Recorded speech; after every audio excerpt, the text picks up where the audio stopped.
A party of 3 comprised of the hero Eric, the warrior Golan, and the magician Luck just concluded a grueling battle against the formidable Majin ruler, a demonic entity. They managed to partially subdue the Majin ruler, severing one of its arms and inflicting severe damage before it retreated. The party members are relieved that this battle has momentarily come to an end, allowing them to finally reunite with their families after an extended period spent in another dimension. Golan attempts to engage in a conversation with Luck, but the magician appears entirely absorbed in contemplating what to do with the Majin's severed hand. Golan playfully teases Luck for being so immersed in his work that he seems to neglect personal relationships. However, Luck appears to be confused why this would be a concern. Just as they're on the verge of exiting the interdimensional rift and returning to their own world, a sudden appearance of the formidable Majin's army hot on their heels takes them by surprise. Eric is astonished to see that there are still numerous enemies in pursuit. Luck realizes that he and his friends are already severely wounded, and if they were to continue fighting, it would likely lead to their annihilation. However, he understands the importance of keeping the hero Eric alive, as they have yet to defeat the Majin ruler. They'll need the hero's powers for that crucial battle. In a surprise twist, he urges his friends to leave him behind and go back. Though the other 2 members initially object, Luck reminds them of their families waiting for them. He implores them to escape, assuring them that he'll catch up soon. With reluctance, the 2 men begin running toward the closing rift, leaving Luck to face the approaching army alone. Once the rift is sealed, Luck launches an attack on the Majin's army, vowing to protect both Eric and Golan. Luck continues to engage in an endless battle against the Majin army, until he loses track of the countless foes he's defeated. After what feels like an eternity, the Majin army's commander appears and a fierce showdown unfolds. In a moment of weariness, the commander seizes Luck, initiating a life-draining process with their life transfer draining touch. Just as Luck's life force nears depletion, a miraculous learning complete notification jolts him. What happens next is astonishing. Luck gains the ability to harness the Majin commander's life transfer draining touch as his own power, and he uses it against her. Life transfer draining touch is a skill that lets you not only drain mana from your foes, but also rejuvenate your own magical energy and restore your health in the process. Learning is a skill that lets you instantly master any magic you've been hit with without any need for prior training. After the Majin's army commander falls, he seizes her sword, marveling at how effortlessly it channels mana. A grin crosses his face as he knows that with his mana restored and this new blade, he'll possess the strength to battle for years to come. In the real world, a young girl gazes out the window. Her mother urges her to go to bed and promises to extinguish the lights. The girl has a hunch that monsters might appear later that night, but her mother reassures her, citing the protection of the great sage over their land. As Luck fights the seemingly endless Majin's army, time becomes a blur, and he loses track of how long it's been since his companions departed. If drowsiness creeps in, he can cast a sorcery called Marionette on himself, originally a dark art used to control enemies, but this time he repurposes it on himself to keep fighting, even in his sleep, by manipulating his own body. After spending so much time in the interdimensional rift, he begins to lose even his sense of self. Ironically, the appearance of the Majin ruler rekindles Luck's emotions, because the moment he sets eyes on the Majin ruler, he remembers that he has a mission to fulfill before he rejoins his friends. The Majin ruler, now sporting a newly regenerated arm, gears up for a fierce battle. He swings his sword, but Luck effortlessly evades the attack, excitement in his eyes as he mentions mastering combat with high-class Majin within the interdimensional rift. Luck devises a cunning plan, luring the ruler closer with a combination of potent fire and sorcery. Just as the Majin ruler tries to seize him, Luck cleverly employs his clothing as a decoy, swiftly maneuvering behind the Majin ruler and activating life transfer draining touch. However, a magical barrier shields the Majin ruler from the skill. Seizing the opportunity, the monster lands a vicious slash, wounding Luck. He follows up with a powerful downward sword strike, which, despite Luck's attempt to block it, causes his sword acquired from the Majin commander to shatter upon contact and inflicts further injury. Yet Luck refuses to yield. In an instant, he triggers his Flame Prison ability, coupling it with a grand-scale life transfer draining touch. The battle takes an intense and engaging turn. As Luck immerses himself in the blazing inferno, he too starts to feel the scorching heat. However, this doesn't stop him from persistently siphoning the Majin's life force. After all, the Majin ruler's magical barrier needs to be drained to withstand the fiery prison, so it's only a matter of time before Luck's life-draining touch breaks through. A mischievous grin stretches across Luck's face as he provokes the Majin ruler with a question, inquiring whether the ruler would prefer to be reduced to ashes in the fiery prison or let his life force be sucked dry. The tension builds in this fiery showdown. A little while later, Luck emerges from the ashes, triumphantly victorious in the battle. His eyes catch the Majin's sword firmly lodged in the ground, and a wide grin of joy stretches across his face. He's ecstatic because he's finally achieved his ultimate goal of safeguarding the heroes and the world. Stripped of his clothes by the intense flames, he starts to shiver from the cold. With an empty wallet and no clothes, he contemplates the idea of selling the Majin ruler's sword. As he finally makes up his mind to depart the interdimensional rift, he can't help but wonder how much time he spent fighting there. Was it just a few months, or perhaps a whole year? Finally, he returns to his own dimension, but to a location he doesn't recognize. Spotting a sign pointing to the main road, he decides to follow it. After a while, he arrives in the royal capital, but it feels different from his memories, leaving him wondering about all the changes. As he strolls by the guards at the gate, they're initially shocked by his appearance, but then they stop him. He casually asks what's wrong, and they point out his lack of clothing. He honestly tells them that he went through an interdimensional journey and lost everything, including his bag and adventurer card. The guards start to suspect he may have run into highwaymen and been robbed, but he's too embarrassed to admit it. Despite his attempts to explain, they remain skeptical. Luck plays along, not wanting to prolong the situation any further. He assures them he'll be more careful going forward. Then they inquire about his identification papers, but Luck confesses he's lost to them. They agree to provide him with temporary papers. However, when they ask for his name and he says, "Luck," the guards react with surprise. Later, they outfit Luck in some borrowed clothes before allowing him into the city. Walking through the bustling market, he appreciates the guards' kindness, and notes how the country seems more orderly than he remembered. He plans to visit his party members first and then head to the guild. Luck stops a passing woman and asks for directions to Golan's house. She points him to a grand mansion, leaving Luck in awe of Golan's ability to reside in such an enormous estate. Upon arriving at the grand mansion, the gatekeeper inquires about his purpose, and he promptly replies that he's in search of Golan. The gatekeeper, curious, questions if he has an appointment, to which he answers in the negative. The gatekeeper regretfully explains that entry without an appointment isn't possible. He attempts to convey to the gatekeeper that he should inform Golan that Luck is the visitor, but it seems many imposters have been pretending to be Luck before. The gatekeeper mistakenly assumes he's just another impersonator and instructs him to leave, forbidding his return. Luck doesn't take this personally, understanding that his rough appearance complete with a sword might raise suspicion. He resolves to return but with a new wardrobe, and also plans to get his adventurer's card reissued first. As he heads towards the guild, something catches Luck's eye. A massive statue of a man that wasn't there as far back as his memories could reach. Curiosity gets the best of him, and he flags down a passerby to inquire about the identity of the stone figure. Assuming Luck's rural attire means he's unfamiliar with the city's history, the passerby proudly informs Luck that it's a statue of the hero, Luck, who bravely sacrificed his life a decade ago to save the country. To Luck's surprise, he discovers that the statue is in fact a likeness of himself. He can't help but exclaim that he doesn't think he's that good looking, but this offhanded remark does not sit well with the onlookers who overhear him, as they consider Luck their hero. The man he was conversing with then cautions him about the abundance of Luck fans in the area, and suggests it might not be wise to offend them. Luck examines the statue more closely, and assumes that his party members must have put it up, believing he was deceased. As he continues on to the guild, the information he heard about his supposed death 10 years ago keeps coming back to him, making him realize there's been a misunderstanding. When he arrives at the Adventurers Guild headquarters, he comes across a big poster celebrating the 10-year anniversary of his presumed death. It finally hits him that, indeed, a decade has passed. While at the guild asking to renew his license, he's treated as if he's much younger by everyone.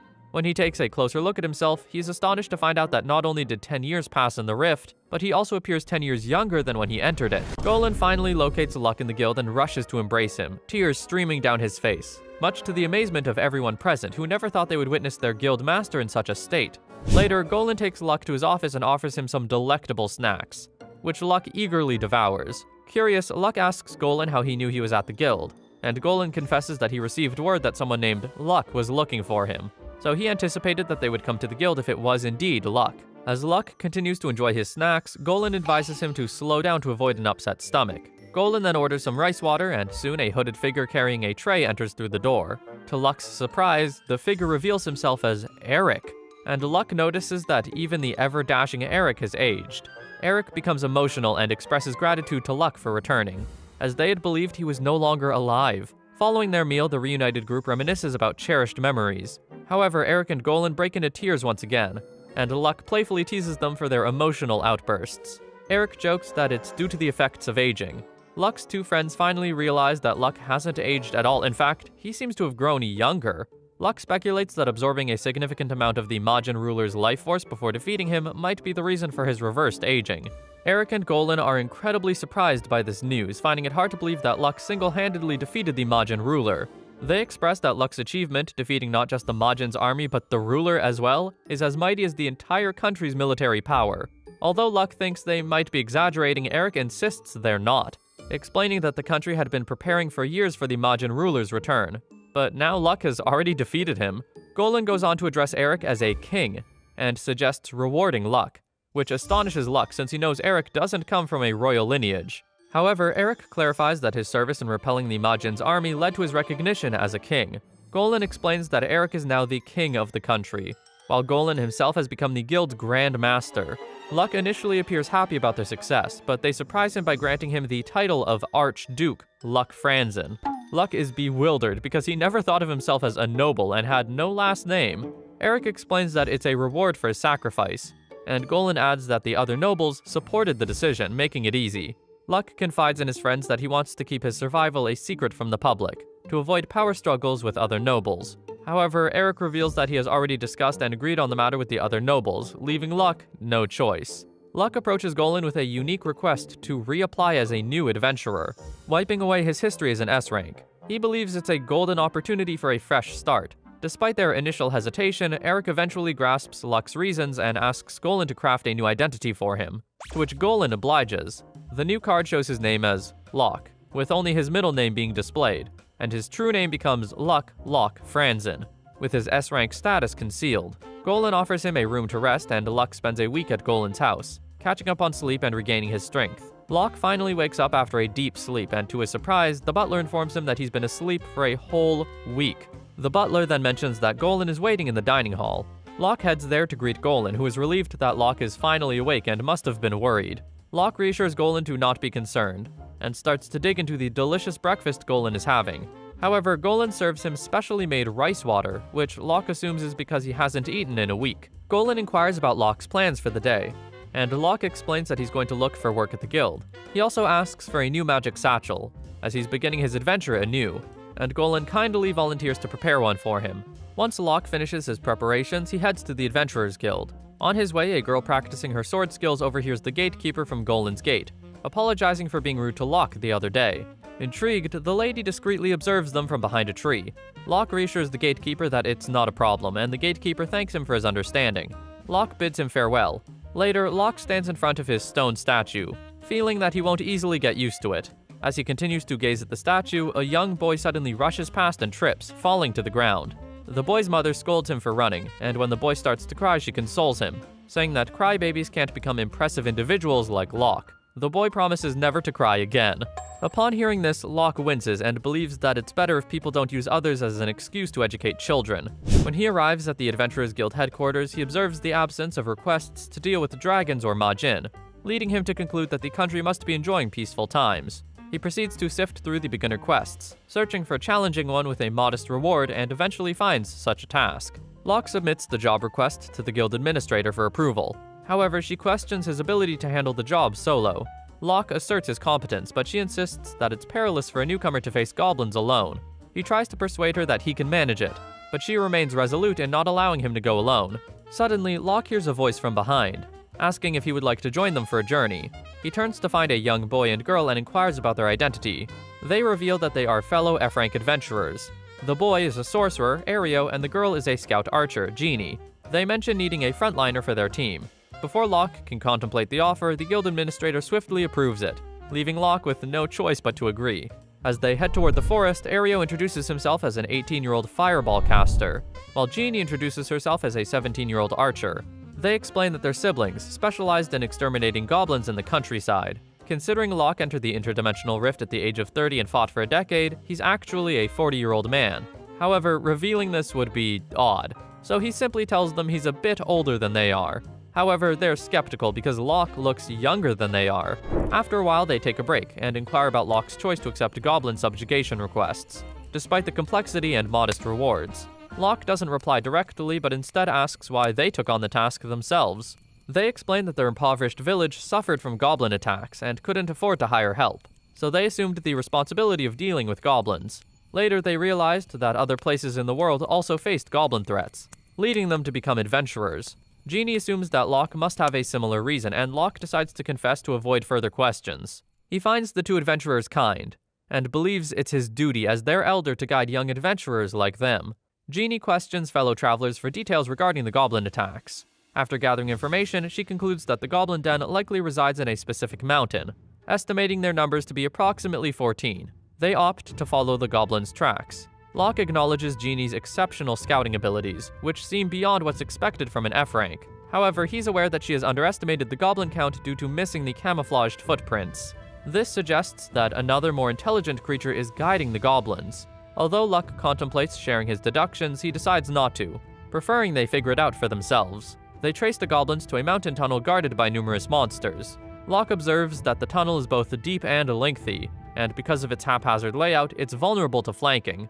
Locke informs the siblings of his plan to take the lead, with Jeannie providing backup using her bow, while Aereo preserves his magic. He swiftly eliminates one of the goblin leaders, aware he could take out two at once with a single sword strike, but he opts to let the others handle the remaining foes. As they progress through the tunnel, they continue to deal with more goblins.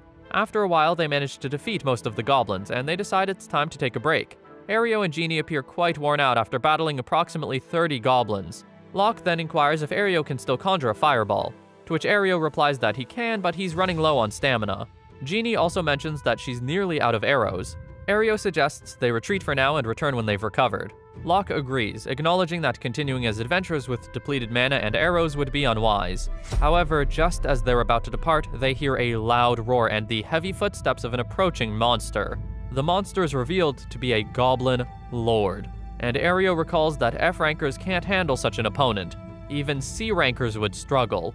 Locke is confident that he can defeat the goblin lord, but he suspects there's an even more powerful monster in charge, as the goblin lord doesn't seem like one to lead other goblins. Suddenly, a beast girl appears and attacks the goblin lord, urging Locke's party to escape. Locke, however, decides to stay behind, instructing only Aereo and Jeannie to run. While the girl battles the goblin lord, Locke, who's been observing, offers his assistance. She is surprised to see him and questions why he hasn't fled yet. Locke explains that there's no need to run, which frustrates her, and she urges him to stay out of her way. With her struggling against the monster, Locke warns her that at her current pace, she's likely to lose. She takes offense and questions if he's implying that she's weaker than the goblin lord. Locke clarifies that's not what he meant, but before he can finish, her sword suddenly shatters, and he continues, explaining that her sword wasn't strong enough. The goblin makes another attack at her, but she narrowly evades it. Locke once more offers his assistance, but her refusal comes with anger once again. She attempts to defend herself with a dagger, but the goblin lord knocks it away. Just as the goblin lord is about to deliver a finishing blow with his spiked club, Locke takes action without further inquiry, and swiftly dispatches the goblin with a single, decisive strike. Locke steps in with his sword and saves the girl. He asks her if she's been hurt, and she retorts with a demand to know who he is. She's stunned and accuses him of being a liar when he introduces himself as an F-rank adventurer that was just passing by. He shows her his card so she can see for herself. Her next wonder is why he's so proud to be an F-rank adventurer in the first place. She then introduces herself as the daughter of Danton, the chief of the Eastern Furry tribe, Shia, a B-rank adventurer. She thanks Locke for saving her and prostrates to show her gratitude, which makes Locke shy. She also apologizes for her impolite attitude earlier. If only she knew that he was that skilled, she wouldn't have told him to run away at first. Now she feels embarrassed. He tells her she made the right call by asking what she felt was a new adventurer to take cover. He then reintroduces himself as Locke, a veteran F-rank adventurer, whatever that means. They start to hear a noise from a deep well that startles Shia. Locke believes an enemy far stronger than the Goblin Lord is within the well. Whatever is within the well is aware of their presence and can only imagine that these two adventurers have come to sacrifice themselves. Because why else would they be here? Locke recalls earlier Shia referred to the Goblin Lord as Small Fry. This must mean there is something more powerful around. Locke explains further whatever it is will be at the deepest part of the well. He decides if there truly is a greater force than the Goblin Lord, then he has a duty to defeat it and protect the village. Shia marvels at his will, but advises the enemy is not someone that can be defeated by sheer willpower. The enemy is the Vampire Lord. Shia tells him the backstory of how her tribe has been working as vampire hunters for generations. Unfortunately, a few days ago, in a battle with the vampires, there was a vampire whom her father inflicted a serious injury on but failed to kill. That particular vampire was the Vampire Lord, and the vampire hunters have been able to track out the Vampire Lord's hideout. Locke expresses his doubt that she will be able to take on the Vampire Lord, since she was having such trouble with the Goblin Lord. Shia stubbornly states that she has a duty as the daughter of the tribe chief to clear away her tribe's dishonor. Locke asks if that honor prevents the idea of working together to defeat the Vampire Lord. Shia replies with a negative. Locke then offers her a sword as she doesn't have one anymore. The sword he offers her is his, which leaves him without a weapon. He then clarifies that he's strong even with his bare hands. Shia interprets Locke's gesture as an indirect way of saying she should defeat the Vampire Lord herself. In truth, that's what she was hoping for. They go down the steps and are faced by many goblins, which Locke single-handedly defeats. This leads Shia to conclude that Locke is very powerful. They continue down the rabbit hole until they're in the same space with the Vampire Lord. Shia expresses how she plans to defeat him with her own hands. The Vampire Lord recalls how her father was determined to do the same thing. Heck, an entire force was involved, but they could only inflict injuries. The Vampire Lord expresses that in comparison to her father's greatest efforts, she's very weak. The Vampire Lord continues to ridicule and insult Shia. The scene crescendos as the Vampire Lord states that she's actually made a mistake by bringing Locke, a human, down to his cave. She is from a species that can't be charmed, but humans can. The Vampire Lord plans to charm Locke into a slave. It's all too late. Before Locke can react, the Vampire Lord does his thing, then commands Locke to come towards him. Locke starts walking towards him, and Shia beats herself for not knowing any better. To think that she forgot about the Bloodsucker's charm ability. Locke, no matter how strong, never stood a chance. The Vampire Lord gives Shia an ultimatum: death by him, or death by a charmed Locke. Locke continues to walk toward the Vampire Lord. It looks like he's still very much under the spell, and both him and Shia are screwed. Then, the plot twist. Locke punches the Vampire Lord square in the face. The Vampire Lord's charm didn't work because Locke's mental resistance is high. The vampire remains in disbelief. It's Locke's turn to ridicule the Vampire Lord, calling him a lesser vampire under the impression of lordship. The vampire tries to retaliate, but Locke remains quick on his feet. Shia, who is now on the sidelines, notices a magic circle. There's aerial and super speed and sorcery at its best. Locke calls it sorcery vastly different from the pathetic charm of the Vampire Lord, aka Draining Touch. As the vampire's life gets drained away, he demands to know who exactly Locke really is. Locke introduces himself the same as he had done with Shia, and the vampire retorts that he's lying. The Vampire Lord then makes an attempt to escape by turning into multiple bats that would escape, but Shia doesn't let him. She stabs him with Locke's sword and the bats start to turn to ash. The Vampire Lord is defeated, and Shia notes power was absorbed by Locke's sword. He waves it off as only her imagination. Locke asks if she will retrieve the vampire's head, as the rest of him has disintegrated. Shia instead retrieves the vampire's medallion. Inwardly, Locke analyzes that such medallions didn't exist a decade ago. Cursed medallion, an item that special vampire lords bury within their bodies. As they suck people's blood and take their lives, curses are amassed in the medallion. The head of the Vampire Lord speaks, saying peace won't reign because he's been defeated. The medallion has the power to open the door to the interdimensional rift, and as long as the door is open, countless Majins will overrun the world. Gods will also descend from the opposite dimension, gods of the dark beings. The head also says they will continue to live in extreme fear until the worst happens. It's only a matter of time before vampires from around will come after them, after the medallion, because it's like a magnet. Locke uses the sword to strike the medallion, breaking it in two. The sword then begins to suck in all the dark energy which the head identifies as the curses. When every last one of the curses is sucked up, Locke asks if any Majins will still come through, even if the dimension door is opened. The head then realizes Locke is holding the Great Majin sword, which means he's the Great Sorcerer. Oops. Guess Shia now knows his secret, which he asks to be kept. Shia and Locke return to the Adventurer Guild, holding a few too many magic stones from their goblin extermination adventure. Jeannie explains it was a much larger horde than they initially expected, but they had the help of Shia, a B-rank adventurer. After Shia and Locke initially defeated the Vampire Lord, they reunited with Ario and Jeannie. They were truthful to the siblings about running into the Vampire Lord, depicting Shia as the true hero who defeated him.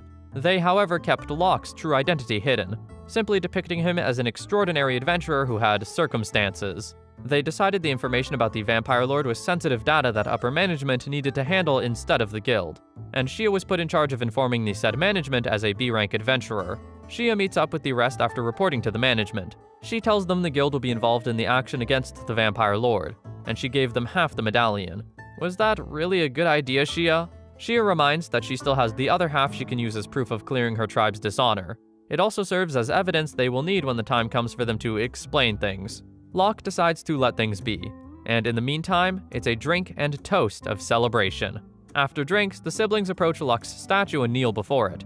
They encourage Locke to do the same. They believe it was Luck who provided divine protection that saw them through the mission, and to that, they've come back to show gratitude. Shia also acknowledges Luck must have had a hand in their success, and Locke just stays on the sidelines watching the madness. The siblings soon bid their farewells to Shia and Locke, hoping to meet them again at the guild. This leaves Shia and Locke to assure that truly Luck was on their side, just in different ways. Locke asks if Shia can get to her tribe to share in detail the intel they've gathered from the vampires with him.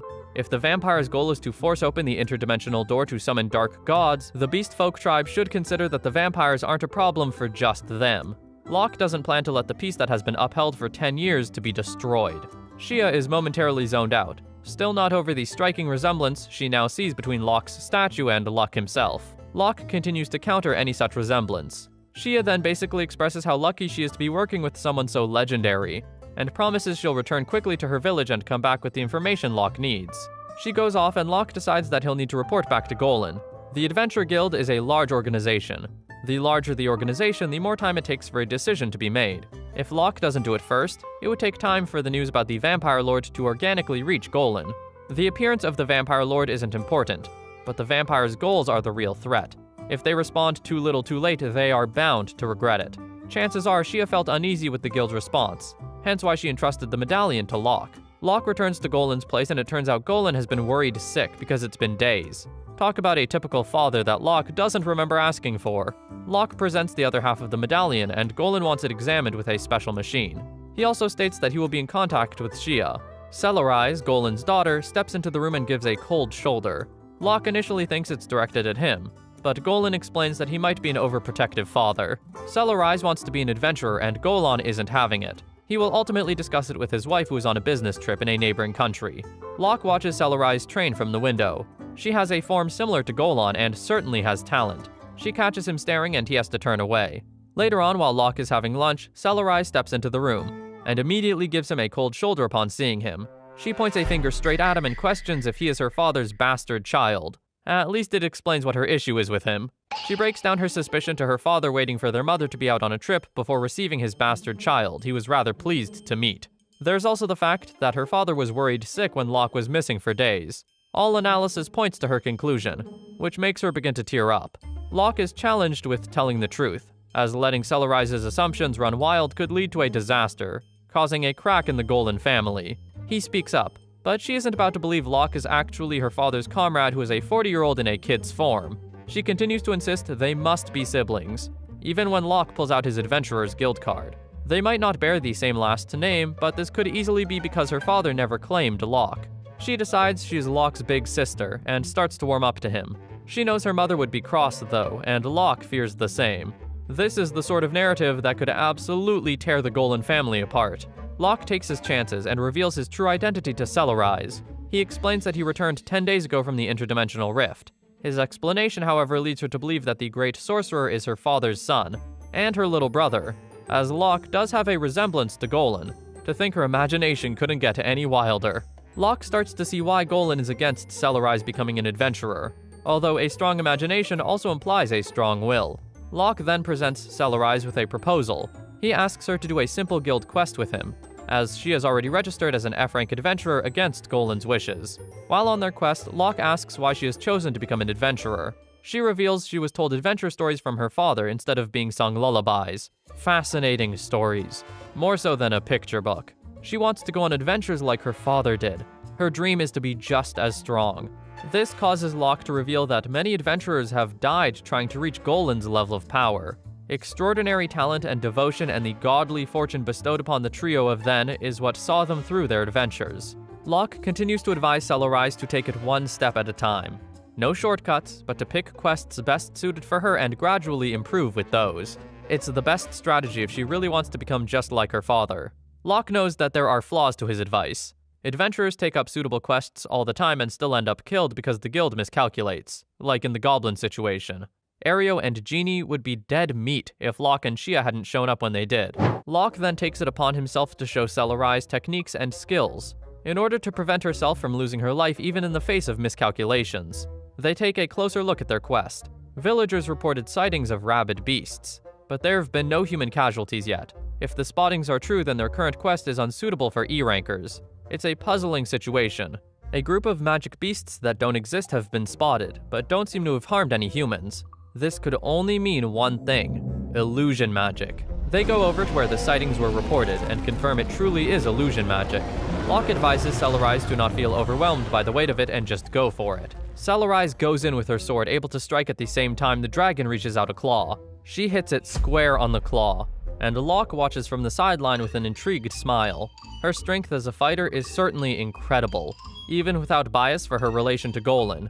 Her strength is proportionate to a B-rank adventurer, someone like Shia. There is cause for fright, though.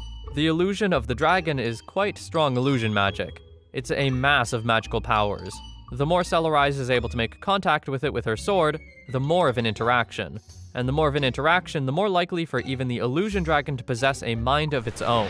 The dragon starts to release a fireball. Locke deems it is the perfect time to first float and then accelerate. His aim is to execute a learning start skill. He makes contact with the dragon's forehead with his hand and starts to learn the illusion magic. His learning is soon complete and he's able to dispel the illusion. Celerise is still under the illusion that she was hit by the fireball, but Locke is able to talk her out of it. Even she realizes she doesn't have any burns. Locke tips her that she was bound to fail using the tactic of attacking illusion magic like it was the real deal. If one can't identify the true source of the sorcerer's magic, it's best to retreat, as illusions could make one hurt themselves if they believe they're under real danger. Sometimes retreating is better than dying. But there's a greater issue. There's a greater sorcerer capable of great illusions, and Locke wants him to step out of his hiding place. Locke speaks out, knowing the sorcerer is somewhere close listening. He addresses the fact that the sorcerer has not harmed any villagers, but would still need to be investigated as he has taken a spot on the Adventurer Guild's quest list. The culprit responds from within the woods that he has something to protect. Locke notes how the voice sounds like it belongs to a kid. Locke asks if the thing that needs protecting can't be moved, and the culprit responds that it would be difficult to move. At this rate, without a proper negotiation, Celerise and Locke would have to report back to the guild with a failed quest. This triggers Celerise, as she doesn't know how she would face her father knowing that she failed on her first quest. Locke continues to talk things out with the hidden sorcerer, explaining that even if they can't do anything about them, someone else would get sent out to succeed where him and Celerise have failed. This someone else may very well use brute force to expose the culprit's secret and even subjugate them. Locke is just trying to avoid all of that drama for the young sorcerer's sake. The young sorcerer reveals himself as indeed a demon kid named Lucilla. Locke compliments the kid's abilities, and Celerise questions if demons aren't wicked and dangerous creatures. Locke schools her that it's mostly a misconception with rumors that have run wild for centuries. Locke asks Lucilla about what she was protecting, and she agrees to show them. Lucilla also explains that she is trusting them because she has sensed that Locke is a greater sorcerer than she is. He also didn't forcefully try to expose her. She leads them to an ancient ruins, and notes a Gerberga of her return. Gerberga is a chicken. The minute Locke and Shia mention the obvious, Lucilla gets pissed.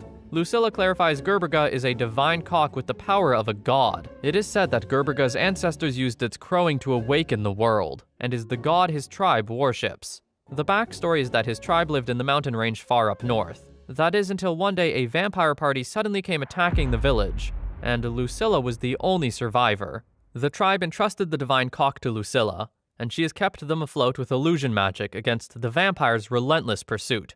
Lucilla and Gerberga sought refuge at the ancient ruins, as there is a barrier set up to repel the vampire family. Locke is, however, able to ascertain the barrier isn't doing anything. He notifies Lucilla about the defeat of the vampire lord and the vampires under him. This still leaves other vampires that could come after dear Gerberga. Lucilla then points out that the chicken has the power to discern the world and its boundaries. It has the ability to intercept any travel with other dimensions, too. The vampire planned to force open the door to the interdimension with the cursed medallion, but their plan could be ruined by the voice of just a single chicken. Locke asks that they return to the royal capital with Gerberga, and has to reveal his true identity to Lucilla, stating the sword in his hand is the Majin sword, which once belonged to the Majin ruler that was defeated by Locke himself. This makes Lucilla trust him enough to protect Gerberga. As they start to leave the ruins, 3 vampires attack them, but thank goodness for Locke. The vampires realize Locke's great strength and demand his identity, but he replies he's not obligated to reveal such to lesser vampires. This aggravates them and they start to strengthen. which is the strategy that Locke was carrying out. This also confirms that, indeed, Lucilla has been protecting the divine cock. Locke executes a magical arrows skill that grounds them. Next, he engulfs them in flames, but one manages to escape. The escapee starts to transform into smaller bats to get away. But just then, Gerberga crows and it's game over. The vampires turn to ash. Apparently, metamorphosis is not allowed to exist in the eyes of the cock's power. That is why it forcefully drew a boundary the minute the vampires transformed. The power is, however, limited to when vampires transform. But it doesn't mean Gerberga is any less awesome. They return to the capital where Shia is waiting for Locke with news for only his ears. He steps away from his new companions to hear her out. There's a little hold on giving Locke information as Shia introduces herself to Locke's new adventure companions. When Locke informs them that Shia helped him to subjugate vampires a while back, Celerise and the demon Lucilla stare at Shia in awe and respect. Especially Lucilla, as it would mean that it's thanks to Shia that she was able to protect the divine cock Gerberga-sama from most of the vampire forces. Shia is the reason that the vampire forces pursuing and attacking them have reduced. Celerise, on the other hand, is a bit proud and jealous, so she introduces herself as Locke's apprentice, even though Locke and herself never agreed of any such thing. A competitive and tense atmosphere between Celerise and Shia ensues, and Locke senses it, so he asks Shia to speak with him in his room. And when Celerise makes her way to follow them, he stops her from entering the room. Before they got into any real talk, Locke asks how Shia could get to the royal capital so fast, and she explains that the Beastfolk village is close to the royal capital. Now back to business, Shia informs Locke that she needs his help to do something, and before saying what she wanted, Locke agrees to help. Shia explains that the vampire lords are planning something huge, and the one at the head of this scheme is a vampire high lord. The vampire high lord, a ruler amongst rulers that governs the vampire lords. A monster who wields power to match even the Majin. Even for Locke, facing a vampire high lord is quite the feat and would require a lot. According to Shia, her tribe, the Lycan tribe, is combining all its efforts to identify and put a stop to the vampire's scheming. But it would be troublesome to make a move on the vampire high lord. A key member of their vanguard, her father, has not fully recovered. This is where Shia needs Locke's help, as brute force against the vampire high lord is the only way the beastfolk can see the plans of the vampires to an end. Still, to put an end to the scheme, there is something Shia and the Lycan tribe need to find first. The vampires are frantically looking for a chicken, and the Lycan tribe wants to find it before the vampires do. Shia apologizes for sounding nuts or wasting Locke's time, as she also doesn't believe that they could be looking for just a chicken, though she tries her best to convince Locke to take it seriously, as the chicken could close or create the dimensional space by the sound of its voice. Meanwhile, Locke knows that what she's saying is true and is referring to Gerberga-sama, which he met coincidentally on the quest with Celerise. After Shia's ranting, Locke is able to inform her that he knows about the chicken, and as he opens the door, an eavesdropping Celerise enters the room, face first, with Lucilla and the revered chicken standing behind her. Celerise apologizes for eavesdropping, and the divine cock, Gerberga-sama, is introduced to Shia as the chicken the tribe and the vampires are looking for. Shia is shocked that he already found the chicken, but Locke explains that meeting Lucilla and Gerberga-sama was just a coincidence on the quest with Celerise. Since they've now gotten a hold on the divine cock, the next phase of the plan is the subjugation of the vampire high lord. Locke asks if Shia has determined the location of the high lord, and she informs him that the tribe only knows an approximate location. Just in time, Golan walks into the estate and meets the crew in the house. Golan is thrilled to see Locke home safe and sound. Golan also appreciates Locke for keeping his eyes on Celerise on her first adventure quest. Suddenly, Celerise walks into the room crying and apologizing for giving Golan the cold treatment. Golan asks if it's because he held her back from joining the Adventurer Guild. Celerise explains that it was because she assumed that Locke was the illegitimate son of her father. Golan assures her that there's no way he would have an illicit son, to which she quickly agrees to, and Celerise apologizes again for jumping to conclusions. When Golan asks if she gave Locke a hard time because of the misunderstanding, she escapes the question by leaving to go get the others. Golan apologizes for any trouble that Celerise has put him through because of the misunderstanding. He then proceeds to overreact like an overprotective father would, saying at the rate she's going, she might be deceived by some evil man. Locke calms Golan down to assure him that he would look after Celerise. Golan is so glad and hugs Locke, thanking him. At this point, Celerise walks into the room and reads a wrong interpretation of their positions, thinking they were secret lovers. She runs away asking them to take their time, while the two pursue her trying to clear up the new misunderstanding. After a while, they explain their circumstance, and get back to the elephant in the room. Golan, from all that he has heard, realizes that it is not at a level of a mere nuisance. While thinking of what to do next, Shia adds a new piece of vital information. If a High Lord sucks on the blood of the divine cock, a curse will build up, and an interdimensional gate will open. Lucilla explains further that curses come from the desecration of life, and the more holy the being is, the more the curses. Killing gods is at the top of the hierarchy of building curses. Since they can't bring Gerberga-sama with them, Golan came up with the beautiful idea to have it secured in the royal palace and guarded by the royal family. They go to meet the king and friend Eric, who welcomes them warmly and gets his 2 daughters, huge fans of the stories of Locke's adventures. And they get to meet Locke himself, the sorcerer and now Archduke. Here, Locke gets to see how much of a reputation he has in the kingdom, as every child grew up with his adventure tales and aspired to be like him. After all introductions have been made, Golan asks his daughter to go play with the king's daughters and watch over Gerberga-sama while the grown-ups talk about the plan against the vampires. The seemingly close trio of daughters were led into a different room by a rather suspicious-looking maidservant. Eric apologizes for bringing his kids to their important discussion, and they get right into it. Eric agrees to take the divine cock into his protection, and asks Locke what he plans to do. Locke thinks for a split second and tells them he will charge at the High Lord with Shia and the Lycan tribe. It isn't a concrete strategy, so Locke explains that he would draw the masses away from the High Lord, creating an opportunity for the beast folk to launch an attack. Golan feels the strategy would stand a chance of working if the roles were reversed. Due to the fact that it is only Locke who can finish off the High Lord, they agree that he launches the attack. Golan realizes that this would mean a lot of casualties for the beast folk, as he could not contribute reinforcements from the guild. The vampires can control humans, so it would be counterproductive to have human adventurers join the fight. Golan asks if Shia is sure about going through with the plan. Shia reestablishes her determination by saying that it is better than letting a High Lord get away. While all this was happening, the suspicious-looking maidservant had locked and tied the knobs of the door to the room with the princesses, Celerise, and Gerberga. The princesses try to open the door, and Celerise suspects something is off. She asks them to get behind her, and almost immediately, 3 Lich Kings appear. Lich Kings are wizards or priests who were high-ranking when they were alive, and ended up becoming undead out of the desire for everlasting life. They are the kings of immortality, highly intelligent and capable of using magic. Even though there was little Celerise could do to protect the princesses and fend off the Lich Kings, she stood her ground, determined to protect the princesses to the very end. The 3 Lich Kings attack ferociously with fireballs and hundreds of arrows, doing damage to the room and alerting the guards. Locke enters just in time to protect Celerise and the princesses, praising her for living up to the title, his apprentice. Locke assures them that he will handle the Lich Kings from there on. Skillfully and in one shot, he traps the 3 Lich Kings in a sphere that will ultimately turn into an extremely high-pressure, high-temperature, and high-density hell, which would lead the Lich Kings burning to dust. This left Celerise in utmost awe, as in the blink of an eye, 3 Lich Kings were obliterated by just one spell, Implosion. She sees the true power of the legendary sage, Luck Franzen.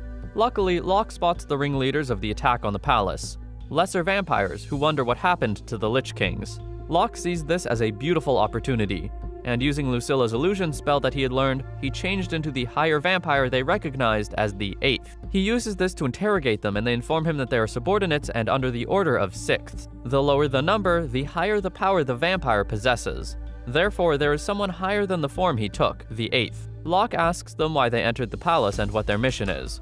The lesser vampires inform him that their mission is to capture the chicken god. Shocked by this, he decides to be cunning, and acts like the 8th was ordered to capture the chicken god as well by the High Lord. The lesser vampires bought the act and apologized, thinking there had been a misunderstanding.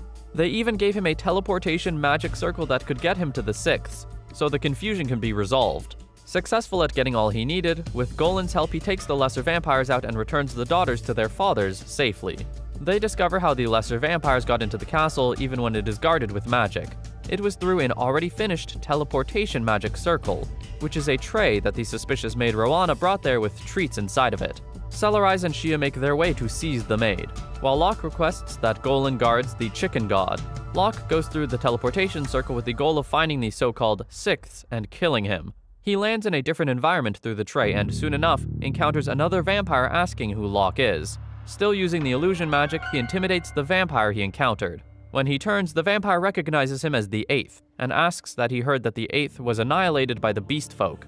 Locke pushes further with the intimidation, asking if the lesser vampire has a death wish. When the lesser vampire asks why 8th has teleported there, Locke lies, saying he has a message for the 6th from the vampire High Lord. The lesser vampire leads the way for him with glee. Upon asking, Locke gets to know that the location is a fortress that the Sixths ordered the villagers to build. The lesser vampire continues, saying how good of a labor force the humans make, and the ones that could not build made good food. With this, Locke could not control his resentment, and in one strike put an end to the vampire. With that same rage, he makes his way to the Sixths, slaughtering every vampire greater or lesser that gets in his way. The Sixth kills the rest in an engulfing shot and faces Locke, surprising and betraying his subordinates. The Sixths and Locke exchange swords, and Locke lands a few damaging strikes on the Sixths, thanks to the sword. The Sixth notices the sword and tries to get it from him, but Locke severs the Sixth's arm and regains his swords from the falling forearms in a cool fashion.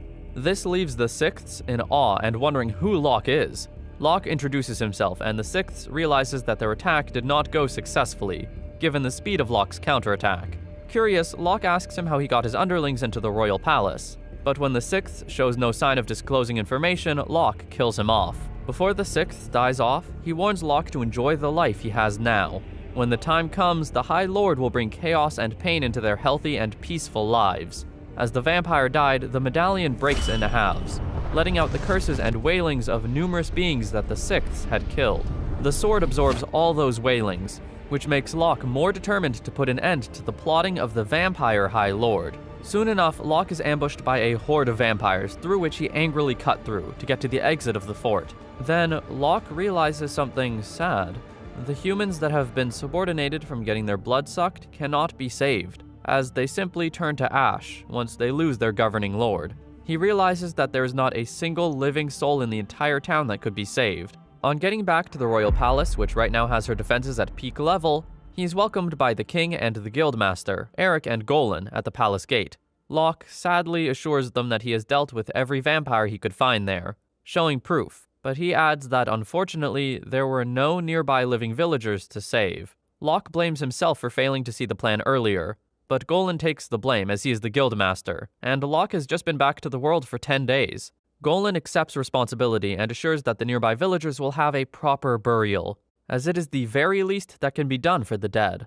As for the maid Roanna, she was just charmed, which implies that it is still possible to heal her out of the control. Hearing this made Locke and Celerise relieved. Thanks to defeating the Sixths, about 5 people turned to ashes and another 30 lost consciousness. Since there are chances for castle labor to become vampire subordinates, the palace isn't a safe place to protect Gerberga-sama. This makes Locke determined to end the High Lord with Gerberga-sama. Seeing that this is the safest option they've got, the two decide to accompany Locke, and the trio make plans to end the High Lord. The adventurer trio is back on a quest, but this time as the king, guildmaster, and a legendary great sage. Celerise asks to join the trio on the adventure, but the overprotective father that she has almost immediately said no. She tried to convince her father that she has gathered enough experience to defeat the lesser vampires at least. Golan refuses her request and adds that if she comes along, she will only be a burden. After her father says this, the disappointed Celerise accepts the decision and does not push anymore. As a way to lighten the atmosphere and save the beautiful father and daughter relationship Golan had with his, Locke suggested that Golan gave one of his longswords to his daughter, since her fighting style is just like his, and she had an abnormal strength like her father as well. He then added that she should use the swords to ensure that the princesses are safe while their father's on the quest. Locke then adds that there might be vampire underlings in the palace. He expects his apprentice to protect the princesses in the castle with no mistake. This satisfied Golan, as his daughter would at least be in the safety of the castle, and at the same time, Locke managed to pacify Celerise as well, since she is eager to prove herself. In reality, she might have been sweet-talked into staying in the palace and defending the princesses by Locke. The truth is, the possible occurrence that Locke made up will happen, and better still, is happening. A horde of flying vampires attack the palace in the bid to take Gerberga-sama, and now Celerise is left to fend them off. Luckily, the vampires underestimate what an F-rank adventurer like Celerise could do. But when the time for action arrived, Celerise delivered, as she tore through them with the similar strength that her father has. The vampires tried to use magic to fight her, but she remembers Locke's advice on how to beat a magician.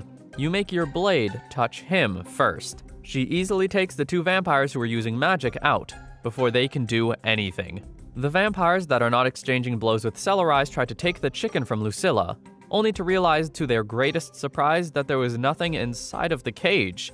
The cage was an illusion, which Lucilla made to appear as a huge, fiery phoenix. Thanks to Lucilla's illusion, the enemies could not flee, and this would give Celerise the opportunity of finishing all of the vampires off. Meanwhile, the adventuring trio are on their way to the High Lord's hideout, which is just a day away from the royal capital, showing that the High Lord has belittled their ability to make any change or effect to his plans. Though it's going to take a lot to find the High Lord's location on the mountain belt they're now at. Out of the blue, a beast man appears to inform them that by decree of the Beast Queen, the location has been uncovered. He further adds that the numbers of the vampires are plenty, and the strength the beast folk have will not be enough to launch an effective attack. Nonetheless, they could lure most of the vampires, even putting the pride and name of the Lycan tribe on the line. They ready their valor and enter for battle. Locke hands the sword he collected from the Sixth to Shia, since it is an awesome sword that held its own against the Majin ruler that Locke has. Right now, everyone else had special swords. Locke has the Majin ruler's sword, Golan has a magical sword of fire. If she were to face the High Lord with the sword she has, it would be unreliable. He saw through Shia's enthusiasm and gave her the sword. Locke also checked if the curses on the sword were of danger with his appraisal skill. When they got to the hideout, they meet a scanty entrance, which meant that the beast folk had successfully lured the majority of the vampires away. The crew still find it hard to locate the hideout's entrance. A concealment magic had already been cast on the entrance to hide it from them. Shia undoes the magic, revealing the entrance to the hideout. The crew get inside the hideout and find a few vampires waiting. Locke has an ability to put lesser vampires to sleep, his sleep cloud magic. Hearing that just the higher-ups in the vampire family could resist such a skill, it was just the nobles and the arches that withstand the magic. Golan charges at the vampires with no intent of holding back. He cuts them up in one fell swoop. Cowardly vampires hide in the walls of the hideout, waiting to ambush him with a rain of magic arrows, since they have seen their enemy's ability, a warrior. Little did they know that Golan the warrior is a man of brute force as he cuts them in half, not excluding the walls where they were hiding in. As usual, the other two just watched him do his thing, charging with heavy attacks, while Shia watched in awe. The cutting-edge captain of the legendary hero adventure party. Since they drew close to the evil that lurks within, they get more alert and proceed to conquer. They get into a weirdly walled part of the cave where they meet a luscious female vampire, standing in their path to the High Lord. She sarcastically yet politely asked them to leave the cave and die while they were at it, underestimating their power to fight her. They retort, telling her a mere lord could not stop them. She shows them an already split cursed medallion that she has been permitted by the High Lord to use. Next, she makes her pet monster's presence known. Apparently they had entered its nest and she has no plans of letting them leave or remain alive. The ancient dragon zombie attacks the trio, and they all get a bad feeling about this encounter. The dragon zombie sends a gust of poison breath at them, and they try to defend themselves against the heavy attacks. Since this is a tough encounter, they tell Locke to go on ahead without them, just like he did those 10 years ago. They have waited for the opportunity to repay their debts to him and say those words, "Leave this to us, and head on first." Locke heeds their request and charges towards the High Lord. This distracts the female vampire from the rest, creating a chance for Golan to strike. Unfortunately, this doesn't make a difference, as the female vampire did not use the cursed medallion's power for only the zombie ancient dragon, but for herself as well. So the strike did little to no damage to the vampire. She strengthens herself, and the king and warrior are left to face off against a strengthened female vampire lord.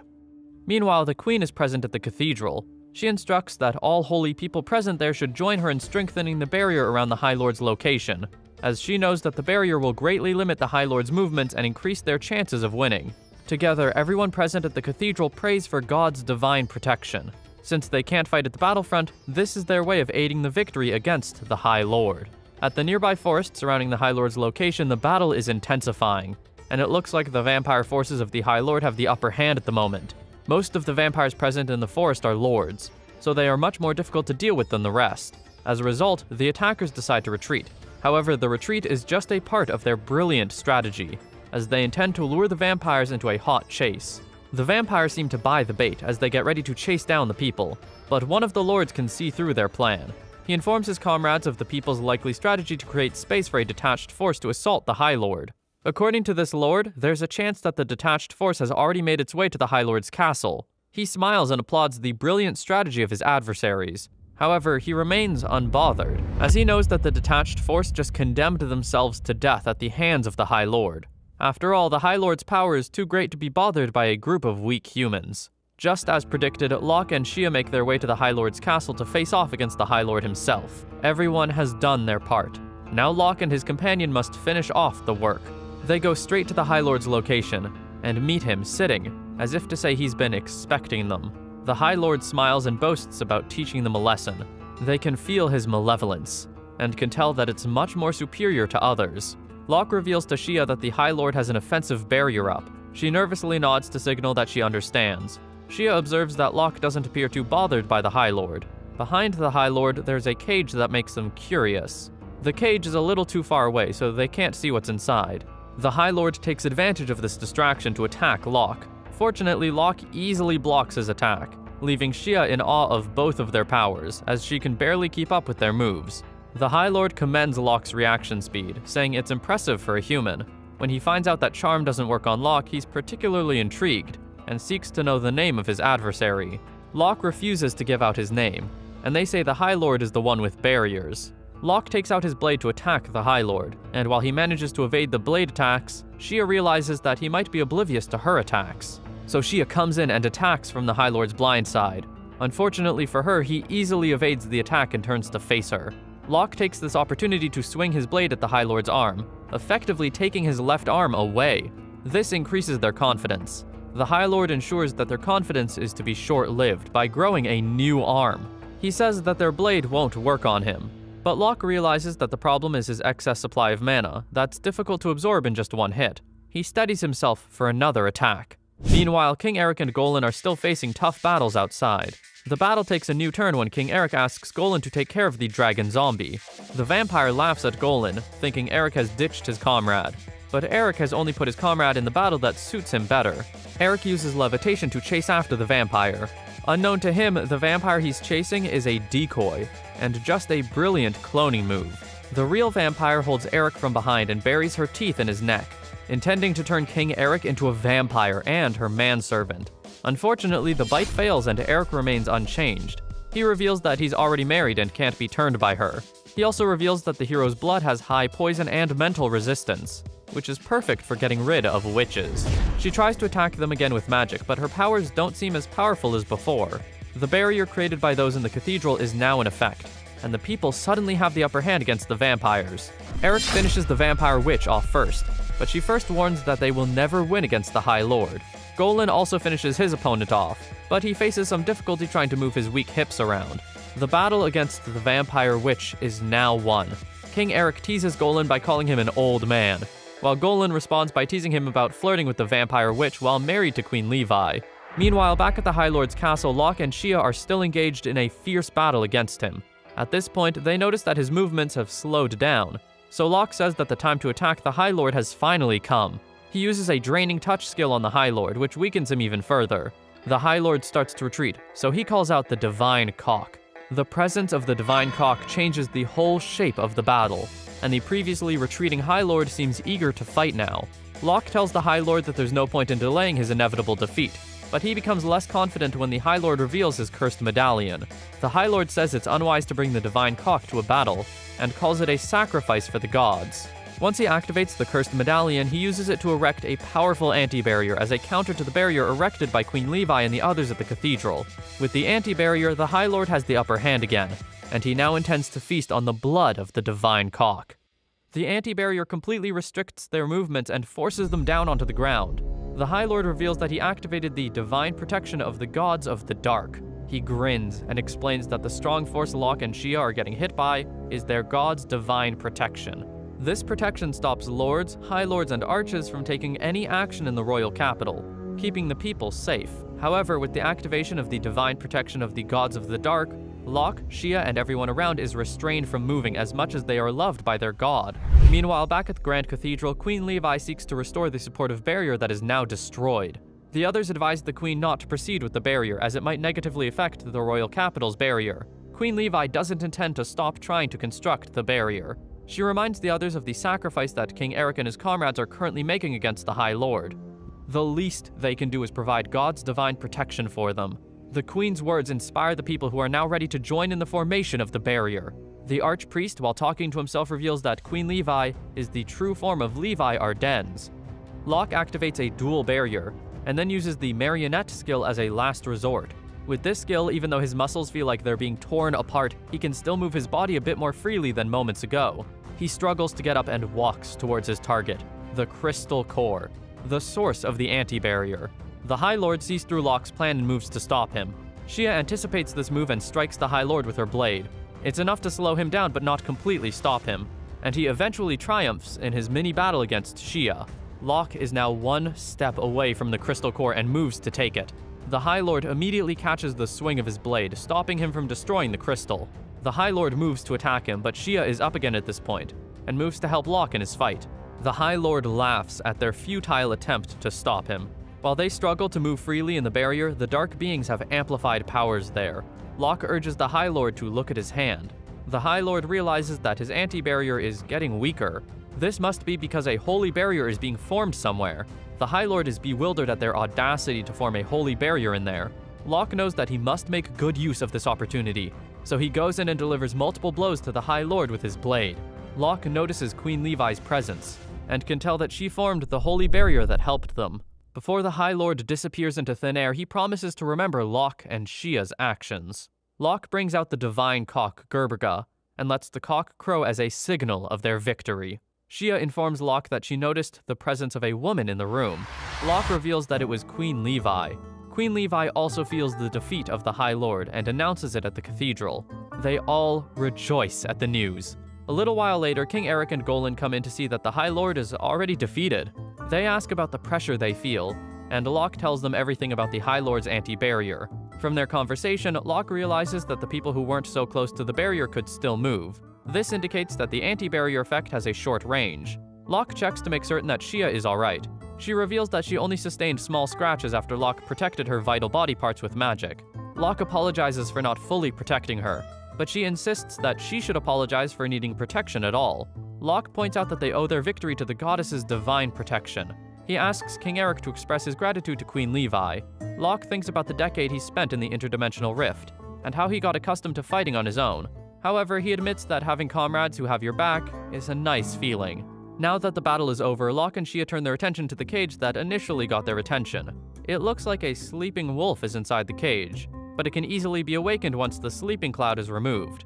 On closer inspection, Shia reveals that the wolf in the cage is a wolf cub and a sacred beast. She reveals that the sacred wolves have existed since the mythical days and share a common ancestor with the Lycan tribe, sharing mutual respect. Even though the sacred beast doesn't have special powers according to her, it's smart, understands the common language, and doesn't attack people. Locke dispels the sleeping cloud and opens up the cage. The wolf rushes out as if to attack Locke. Shia intervenes by explaining to the wolf how Locke saved it after defeating the vampires. The wolf, after hearing this, prostrates in front of Locke. Locke sees that the wolf is immune to the vampire's charm and subordination. He concludes that the wolf must have been captured to research Shia's beastfolk tribe. Locke tells the wolf that it's free to go, asking it not to attack anyone on the way out. King Eric, Locke, and the other comrades come out to meet shouts of rejoicing from the people. The High Lord and the vampires have been defeated, so it's time for everyone to join in the celebration. A little while later, Locke and his companions make their way back to the royal capital on horses. After traveling for some time, they discover that the wolf hasn't stopped following them since. Shia suggests that the wolf feels indebted to Locke for saving its life. Locke tells the wolf to do whatever it wants with its freedom, but the sacred beast does not stop following them. Shia suggests that the wolf wants to make use of that freedom by following Locke. When Locke asks whether it wants to follow him, the beast excitedly howls. Locke has no objection, and declares that the wolf is now a part of his family. Sometime later, they arrive at the royal capital and are welcomed by Eric's children. They tell him stories about how Celerise and Lucilla protected them while he was gone. Locke notices a lot of vampire stones on the ground, and the children reveal that they were attacked by as many as 20 vampires and defeated 15 of them. Locke notices a peculiar stone belonging to an arch-vampire. Celerise reveals that she defeated the vampire before it used the Strengthen skill, so they never had any problems. King Eric commends their work in keeping the children safe. However, he's also concerned about the arch-vampire's newfound ability to break through the royal capital's barriers. He decides that new security measures must be put into place. Locke suggests that the king should assign the beastfolk to protect the castle. They are immune to charm and subordination from the vampires, and they've become more united after the last battle. King Eric promises to think about the proposal. He also asks if Locke wants anything as a reward for his last heroics in battle. At first, Locke can't think of anything he needs, but he eventually realizes that his family is growing bigger, So Locke tells King Eric that he wants a home for his family. The markets of the royal capital are busy as usual. A little girl desperately walks through the market. She looks very hungry, and she ends up plucking some unripe fruits off a tree. Unfortunately, some men spot and chase after her. She barely escapes them and runs into the sewers. Meanwhile, Locke is finally presented with his home, which he insists is a little too big for him. The others insist that his current level should be that of an archduke, so the house isn't too big. When he complains about the cleaning stress, they advise him to take some apprentices like the other nobles. Apprentices are like children who have no right to inherit assets. In exchange for raising them, they help out with the housework. Locke considers the explanation and decides to take some apprentices. His first apprentice is Lucilla, who is honored to belong to Locke's family. Shia also offers to be an apprentice and help with the cleaning. Later on, Locke explores the house with his wolf, Garb. He compliments lots of things, but he also points out that there are lots of vacant houses like this close to the royal palace. The registers say that they were the property of previous barons without heirs. He wonders why the royal family assumed control of the houses. Locke also admits that he likes the scout tower and wishes to make it his room. Later that night, Lucilla wakes Locke up from sleep and reveals that she's been hearing strange noises coming from the house.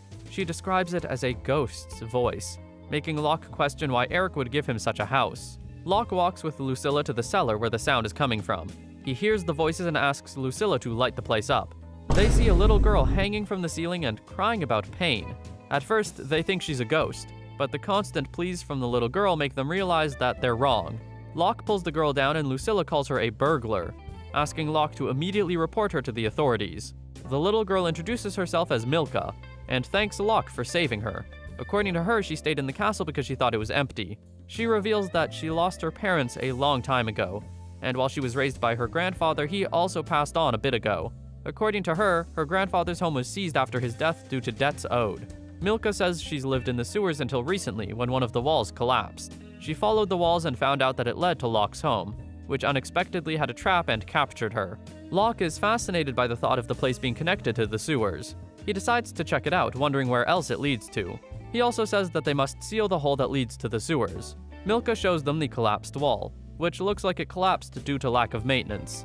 Locke decides to patch it up for now. However, he's still curious about where the underground passage leads, especially as he can hear the sounds of the wind from there. Locke uses the hardening and permanence skill to patch the hole up, intending to fill in the cracks by buying proper stones the next day. Milka asks Locke to let her stay in the sewers as she has nowhere else to go. Locke isn't too comfortable with it, but he intends to decide after seeing where the passage leads. Milka stays in front of the group, but Locke brings her back. According to her, she expects Locke to be like the other nobles and use her as a shield. Locke reveals he's a veteran adventurer, so he has no need for that. After going on for a while, they approach what appears to be a dead end. Locke, however, can tell that it's a barrier blocked by a powerful spell, specifically the type that might be used for the royal palace's treasury. This intrigues Locke even more, as he wonders why such powerful magic is used there. Locke uses Analyze, Trace, and Dispel to easily clear the 6-layered magic block, leaving Lucilla in awe. Another wall emerges after they clear the magical block, but it's an ordinary wall this time. Locke easily takes down the wall with one blow. He hears a voice on the other side, and the person there turns out to be Queen Levi. So the sewers directly lead to the royal palace after all. Locke informs the queen about the connection from the sewers to the royal palace. From her surprise, it's clear that she's not aware of this connection. He also thanks her for her help during the battle against the High Lord. And then he asks why she's loitering around at such a late hour, nearly without any clothes on. Queen Levi smiles and says her bedroom is next door, and he spotted her with a lot more clothes than she usually wears by this time. Okay, that's too much information. Locke introduces Lucilla and Milka to Queen Levi. The queen recognizes Lucilla as the one who protected the royal palace a while back. She especially thanks Lucilla for her job well done in protecting the divine cock, encouraging Lucilla to ask for whatever she needs. Queen Levi and Locke agree that it's best nobody ever finds out about the secret passage. The queen also reveals that she intends to inform King Eric about the passage. She welcomes Locke back home and they say their goodbyes, leaving Locke to seal the passage again. On their way back, Milka falls asleep and Locke carries her. Lucilla asks him if he can make Milka the latest addition to their family, pointing out that even her nutrition is poor in the sewers. Locke agrees to talk to Milka about it the next day. Milka wakes up the next day in a strange but large house. She intends to explore the place, but is attacked by the wolf Garb. Locke stops Garb from hurting her and explains that the wolf must have thought she was a burglar.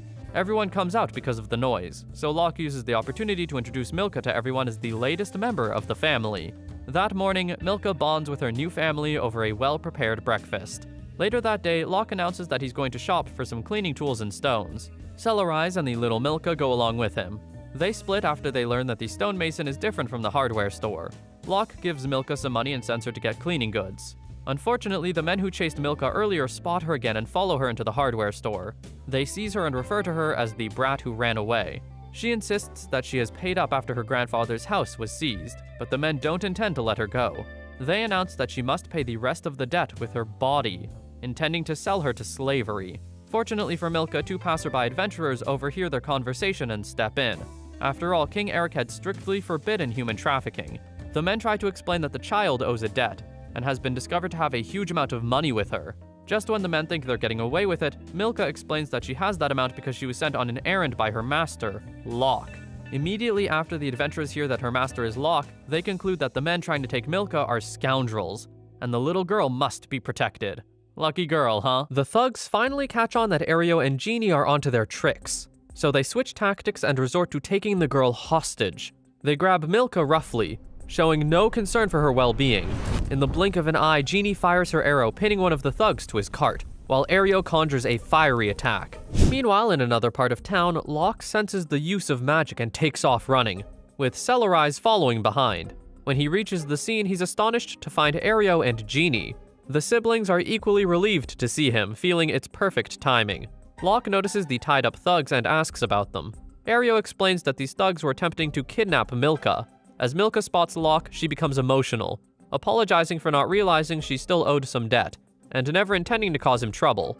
Locke seeks more clarification from Aereo about the situation, and Aereo explains that he believes the men's boss might be considering selling off Milka as a way to settle the debt, a scheme that, no matter how you slice it, is far from decent.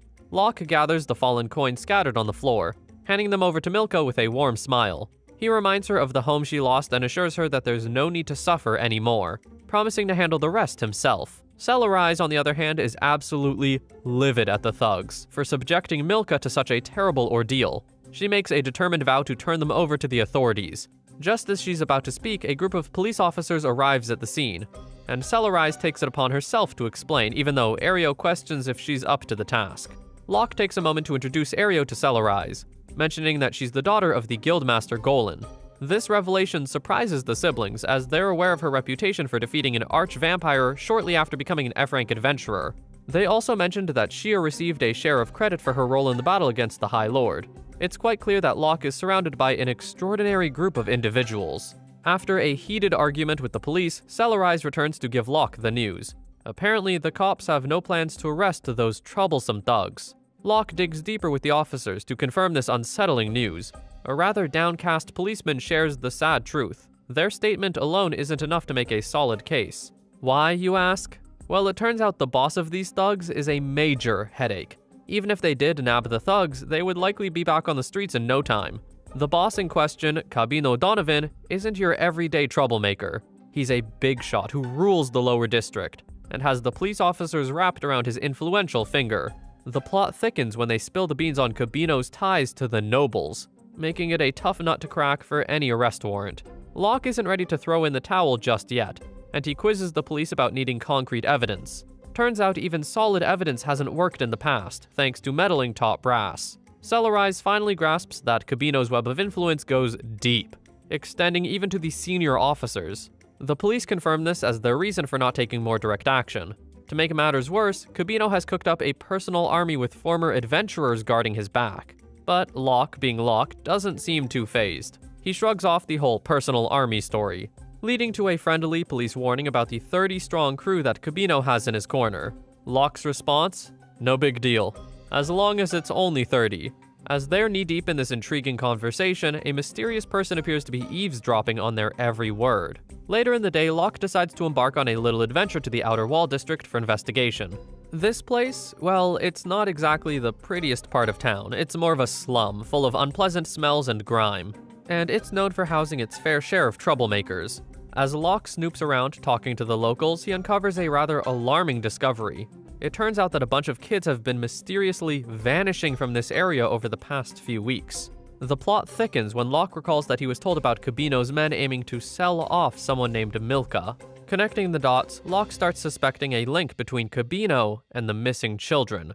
Meanwhile, at Cabino's warehouse, some rowdy thugs are gambling and drinking. What's really troubling is that there are innocent kids in the room chained up.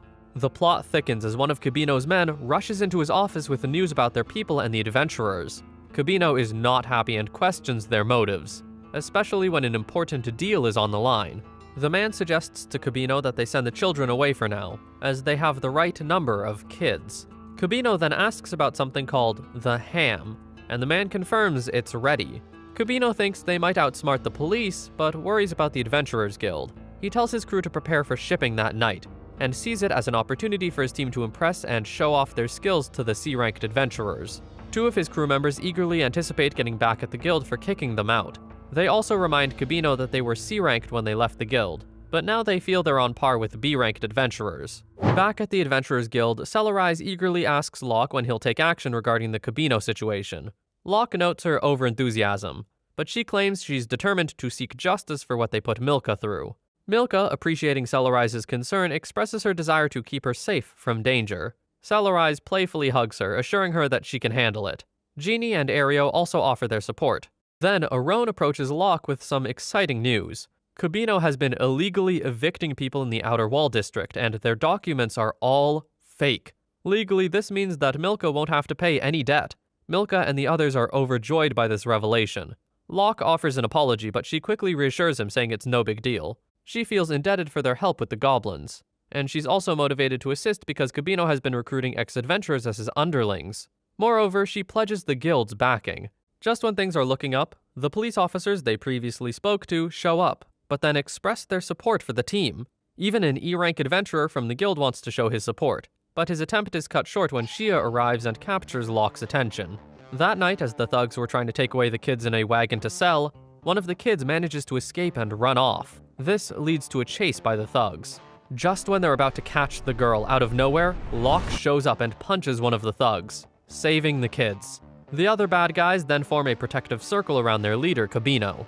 Locke says he initially came to discuss Milka's situation, but now that he's caught them, he plans to throw them all in jail. Cabino asks Locke who he is, and Locke cheerfully introduces himself as an F-rank adventurer. Cabino feels insulted and orders his gang to attack, but Locke easily defeats them all without even breaking a sweat. The B-rank adventurers now join the fight, and just as they do, Locke's backup arrives. Celerise tells Locke to let them, his disciples, handle the fight, which makes the thugs laugh, assuming that they're also F-rank. The thugs engage Celerise and Shia in battle, but struggle against them, wondering how F-rank adventurers can be so tough. Meanwhile, Garb is casually exploring Cabino's mansion when he stumbles upon something in a chest. Outside the mansion, Shia and Celerise maintain an advantage in the battle, and eventually defeat the thugs. Even Cabino's strongest men can't stand up to them. In a desperate attempt to escape, Cabino tries to run, but Locke intercepts him and sends him flying with a single punch. Garb arrives with the item he found in Cabino's home and hands it over to Locke. As Locke takes it, he senses a strange, cursed feeling from the object. Finally, the officers show up, and when Cabino spots the cursed object in Locke's hand, he gets mad and tries to grab it back, but Locke stops him. The police identified the item as a prohibited ham. It's not a regular piece of ham, it's just called that because it looks similar. This forbidden ham comes from sacred creatures like unicorns and pegasi, and these creatures are sacrificed in a way that's considered sacrilegious to create curses, meant for massive rituals too powerful for humans. Locke figures out that someone is behind all of this. While they talk, a bat eavesdrops on their conversation. The police haul Cabino away and promise to lock him up for good now, as they now have truly solid evidence against him. The girl Locke rescued is curious about his name, and he introduces himself as Locke, an F-rank adventurer. Meanwhile, the bat who was eavesdropping earlier heads to a castle and merges with a strong vampire. This vampire then accesses all of the information the bat collected. A vampire's maid then brings a lady to him, like a dinner offer, and the vampire wastes no time sipping her blood. In a different part of the mansion, a captive woman prays, seeking forgiveness for her sins. In their next meeting, Locke, Eric, and Golan talk about business matters involving a hidden passage connecting the royal palace to Luck's grandfather's mistress's estate. They also discuss Locke defeating Cabino and how Cabino had a forbidden item. When Eric hears about the forbidden item, he gets lost in thought. After Locke brings him back, Eric reveals a secret. he received a report from the royal court's sorcerers and alchemists. It mentioned that the arch-vampire who attacked the palace had a cursed tool that could nullify the holy barrier. It seems similar to the divine protection of the gods of the dark that affected Locke in his battle against the High Lord. Locke believes that using the cursed tool would grant access to not only arch-class, but lord-class individuals in the royal capital. Eric wants Locke to lead the investigation, but it's a challenging task that may require noble support, with uncertain odds as well. Golan suggests using Locke's status, but Locke wants to keep his identity concealed. Eric promises to help discreetly, and as they discuss, there's a knock at the door, and Locke goes to investigate. Celerise proudly displays Milka's stylish look to Locke, who is pleasantly surprised. Milka blushes, but Locke assures her that she looks charming. Meeting her for the first time, Golan compliments her look. Locke introduces Golan and Eric to her, and they all seem thrilled to meet her. During breakfast, Locke discusses his ongoing cursed tool investigation with his companions. Shia offers her assistance given her keen sense of smell, which is particularly valuable if vampires are involved. Locke appreciates her offer. When Celerise volunteers to help, Locke smiles nervously, saying it's not needed, which upsets her. Shia steps in, suggesting that Celerise can gather information at the guild. Shia then asks Locke about his plans, and he mentions that he and Lucilla will work on restoring the secret passage. Later, Locke meets up with Golan and Eric. Eric asks Locke to ensure the underground passage remains accessible, just in case they need it in the future. He also mentions that in a worst-case scenario, his family could use it for evacuation. Locke suggests that they get Levi's opinion on the matter since it's connected next to her bedroom. Eric assures Locke that Levi had initially proposed the idea herself, and seemed to have been inspired when Locke visited her that night. Eric suddenly turns to Locke and playfully asks if he spotted Levi running around without any clothes on. Despite Locke's warnings to her, Levi has a spirited personality, and it often leads to amusing situations. Locke, feeling a bit tongue-tied, doesn't quite know how to explain what he witnessed that night. But luckily, Lucilla comes to his rescue by fibbing to Eric, claiming that Levi was fully dressed, and even Gerberga vouches for it. Eric apologizes for suspecting Locke, and Golan joins in, suggesting that Locke should find a special someone too. Later on in the castle, Locke shares some exciting news with Levi and her kids. He's cast a spell to make the entrance invisible to regular people. Levi, curious as always, asks if sorcerers would still be able to see them. Locke reassures her, explaining that he's placed a magical lock that only allows the door to be opened for its rightful owners, keeping everyone else out. Locke instructs everyone to point their hands at the passage door to become registered as owners. They praise Locke and eagerly rush to do it. Lucilla compliments Locke for the door. Locke plans to magically repair and strengthen the passage and connect it to the castle's exit, allowing Eric's family to move freely. This makes Eric's kids happy, as Locke can visit the royal palace too. At the Adventurers Guild, Celerise and Shia search for missing persons requests, suspecting others might be involved in kidnapping like Cabino. Unfortunately, they don't find any such requests. They eventually run into Ario and Jeannie, expressing their gratitude for their assistance in taking down Cabino. The siblings kindly ask Shia to reach out whenever they need a hand, then share their plans with Celerise and Shia about a quest to rid the sewers of demonic rats. After saying their goodbyes, Ario and Jeannie depart. As Ario and Jeannie head towards their rat extermination mission, Celerise brings up the topic of Locke's true identity and estate, speculating that Ario and Jeannie might be in for a shock if they ever find out. In the meantime, as they walk toward the sewers, Ario turns to Jeannie and asks her who she thinks Locke really is. Jeannie responds by noting that Locke claims to be an F rank, but his strength suggests he may have been a high-level hunter or scout originally. Ario wonders why Locke is keeping his identity a secret, and Jeannie suggests he might be running from someone dangerous. In the sewer, they face a swarm of demonic rats, and Ario notices these rats are different, not fearing humans.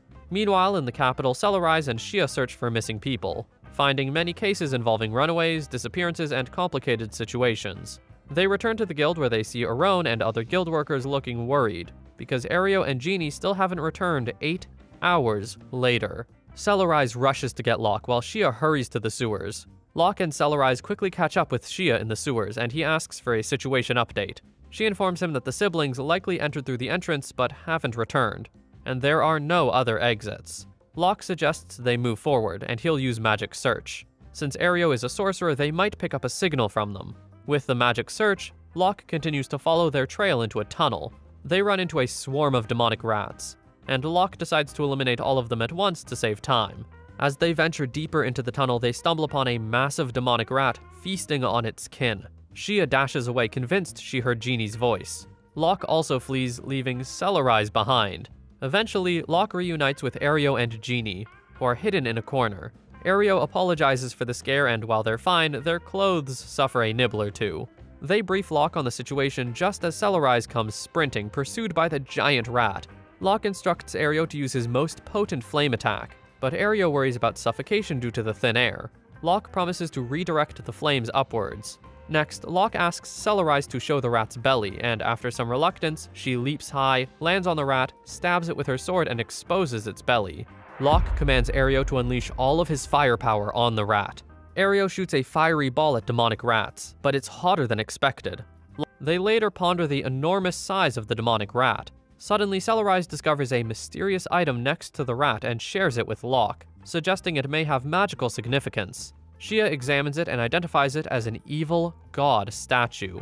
After their chat, Locke heads to Marquis Mastifon's estate to apologize, but is met by a gate servant who questions his purpose there.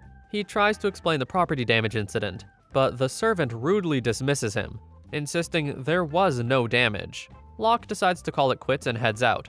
Meanwhile, at Marquis Mastifon's mansion, vampires have somehow taken over, and their leader watches Locke's departure. Surprised that Locke has already reached the mansion, he instructs a maid to investigate Locke, especially regarding his family. Back at the Adventurers Guild, everyone is ecstatic about Aereo and Jeannie's return. Locke walks in and Aereo inquires about his meeting with the estate owner, and whether he'll need to repay them. Locke relays what the lady said, leaving Aereo in shock. Celerise wonders if the Marquis' nonchalant response is due to his high status in the country. Arone joins the chat, mentioning a case of 3 workers vanishing from Marquis Mastifon's estate during Celerise and Shia's search for missing people, which was cancelled by the quest giver. Aereo and Jeannie express thanks to Locke, bid farewell, and return home. On their way, a vampire's servant discreetly observes them. In their estate, Celerise and Shia discuss Locke's suspicions about the Marquis. Shia clarifies that only the quest giver withdrew, and the missing people remain unfound. Celerise questions why the guild hasn't taken action, and Shia explains that if the quest giver retracts it, the guild can't intervene further. Shia suspects the situation holds clues about the enemy's true identity. It appears the enemy manipulated the quest giver to cancel the search quest, a skill often linked to vampires, who can charm others into not recognizing them. That night, Locke assembles everyone, and shares a strong suspicion that the Marquis' estate might be under vampire influence. Eric questions this, given Marquis Mastifon's capable background in government roles, but he's been absent for a month, citing health issues. Locke presents evidence, an item that caused the sewer's demonic rat to grow. Shia identifies it as the Gods of the Dark statue, shocking Eric and Golan, as it resembles the statue Locke struggled with before. Shia confirms their suspicion. Back at the Marquis' mansion, a captured man secretly passes a letter to his dog, Tama, asking him to deliver it to the king. Inside the mansion, the vampire leader orders his underlings to hunt down Locke. Meanwhile, at Locke's estate, the team continues their discussion. During their chat, vampire underlings suddenly crash in through the windows. Locke rescues Milka from one of them, while Celerise searches for her sword. A vampire attempts to attack her, but her dad comes to the rescue, advising her to not rely on what she doesn't have when hunting prey. Golan realizes these vampires are not your usual underlings. They easily break through their magical barrier, and they might possess cursed powers. Eric warns Locke to not use his magic to avoid revealing his identity. The others in the room individually start fighting the vampires, and manage to defeat most of them effortlessly. Lucilla tries to lead Milka to the cellar for safety, but right before they can move, a vampire bursts through the window, reaching out for them. In a clever move, Locke steps in, using an illusion to make the vampire think it's being strangled by the Demon Lord. While the others are battling the vampire, Locke senses a vampire bat watching them, and communicates with the vampire leader through it, warning him to stay away from his family, before eliminating the bat. After the team defeats all the vampires, they receive an unexpected visit from Tama, whom Eric recognizes as the Marquis' pet dog. Tama delivers a letter to Eric, and after reading it, Eric shares the alarming news that their situation is more dire than they thought. Their enemy is a new High Lord, and the target is the Marquis family's youngest daughter, Lady Philly. It's a race against time. Mastifon's pet dog leads the way with Locke and King Eric in tow. Meanwhile, back at Locke's residence, Milka seems rather worried, and Golan questions if she's okay. Golan reassures that Locke and Eric won't run into a swarm of vampire lords like they did before. They haven't done wrong sending just the two of them out. He is a bit worried, as there are bound to be many subordinates still lurking, but they have to focus on their priority of moving Gerberga somewhere safe. He suggests they ask for Queen Levi's help via the underground passage. Celerai steps in to restate that Locke will be fine, and Milka shouldn't worry so much. He has saved the country many times before. He might not look like it, but Shia chimes that he's quite capable, despite first impressions. Golan wraps it up by saying everyone in the room has been saved by Locke at one time or another, and if that doesn't prove he's capable, what will? Locke and Eric arrive at what seems to be the gates of Mastaffon's home. They are a family of 3 currently residing: Marquis, his wife, and his youngest daughter.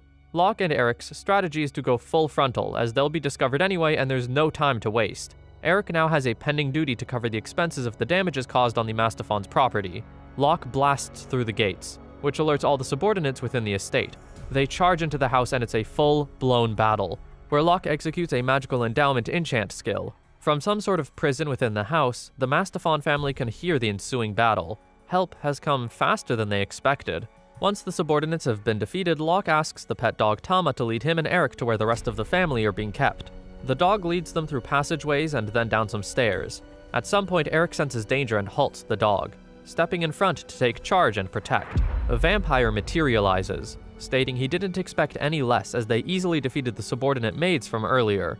At this point, it must be custom for the bad guy to ask for the identity of their opponent because they're constantly doing it. Eric doesn't budge in this case when the question is thrown at him. They exchange blows and Eric's mask falls off in the process, revealing his identity to the vampire. The vampire talks about command and divine protection from the Dark God, and a little sister for which he must avenge. The vampire releases a simultaneous attack, which releases long tentacles from him to attack Eric. The vampire also has a cloning skill, and Eric keeps striking at decoys. His saving grace, however, is his speed that helps him dodge retaliating attacks from the vampire. Eric is able to get the last laugh by strategically getting behind the vampire and striking from there. He lands another strike with his sword through the vampire's head, and it's game over. The vampire turns to ash, leaving behind its medallion. Tama resumes its duty, scratching at a section of the wall, which Eric interprets to mean leads to where the Mastaffon family are being held captive. There seems to be a magical lock on it, and Eric calls out to Locke for his assistance. But where is Locke? He seems to have disappeared. Locke seems to be somewhere in the passageway, killing off a heavy number of vampires with a heap of ash to prove so. He spots a door to a room which he believes the vampires were protecting. It has a magical lock which he easily breaks, referring to it as a piece of cake. In the room, he finds a large mirror.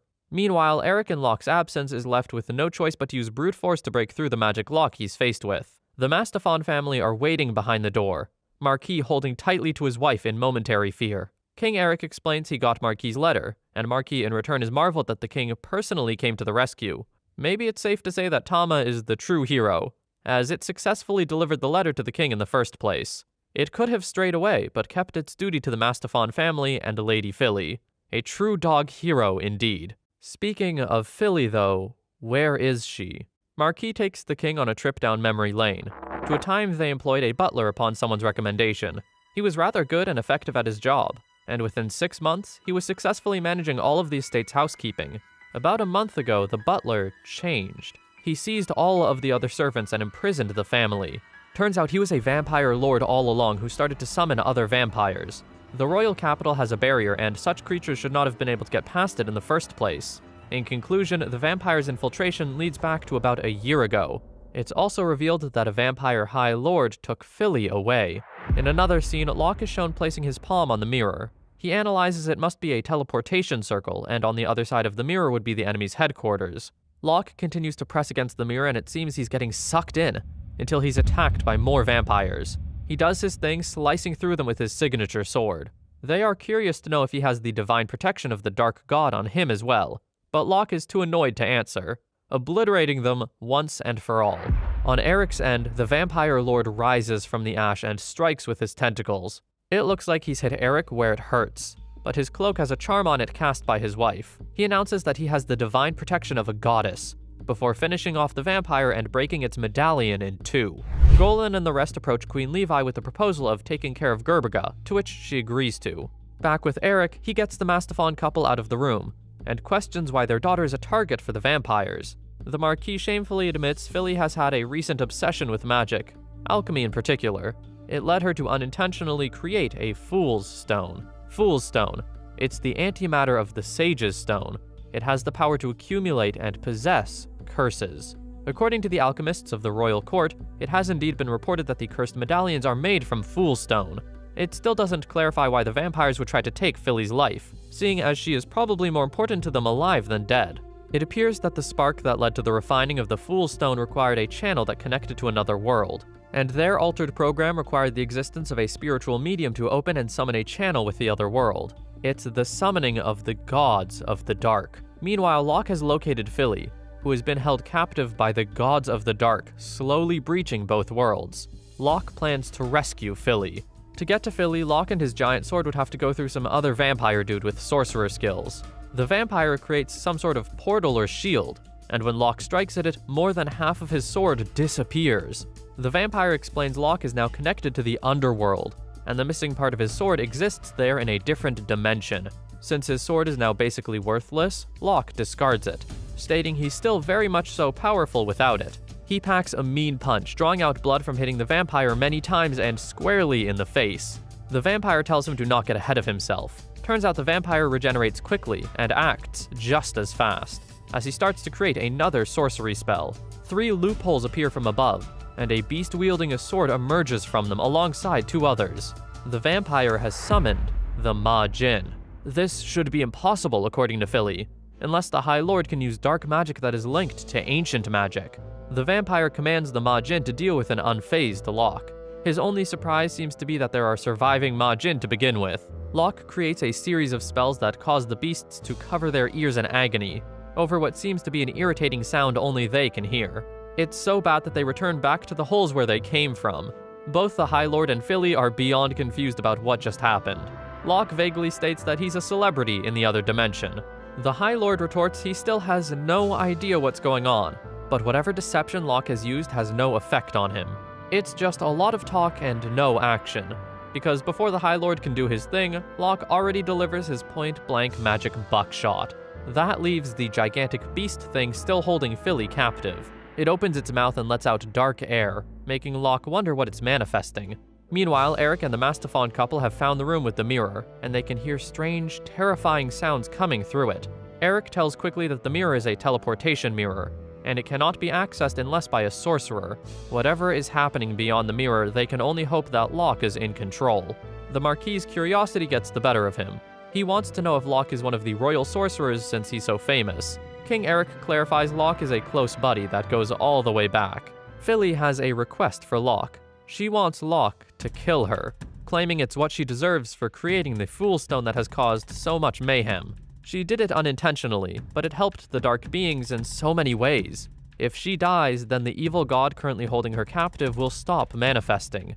The evil god is trying to open a path into their world by using her as a vessel to attract other gods. Locke asks her real intentions behind the Fool's Stone creation, as it's not something that's created on a whim. She explains she wasn't doing alchemical research like everyone thinks. She specialized in researching ancient languages, the analysis of literature from ancient magical kingdoms. Among the literature she was able to successfully analyze was something on alchemy. Wanting to verify their legitimacy, she became engrossed in ancient alchemy. Ancient magical techniques do not simply influence the logic of this world. They exploit godly powers by forming a channel with another dimension.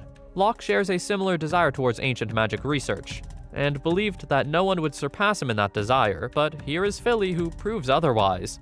Locke's sword is returned to him back at full length, since the connection between the other dimension is broken now that the High Lord and Conjurer are laying dead. He then confidently announces to Philly to hold on tight, as she will be reunited with her parents soon.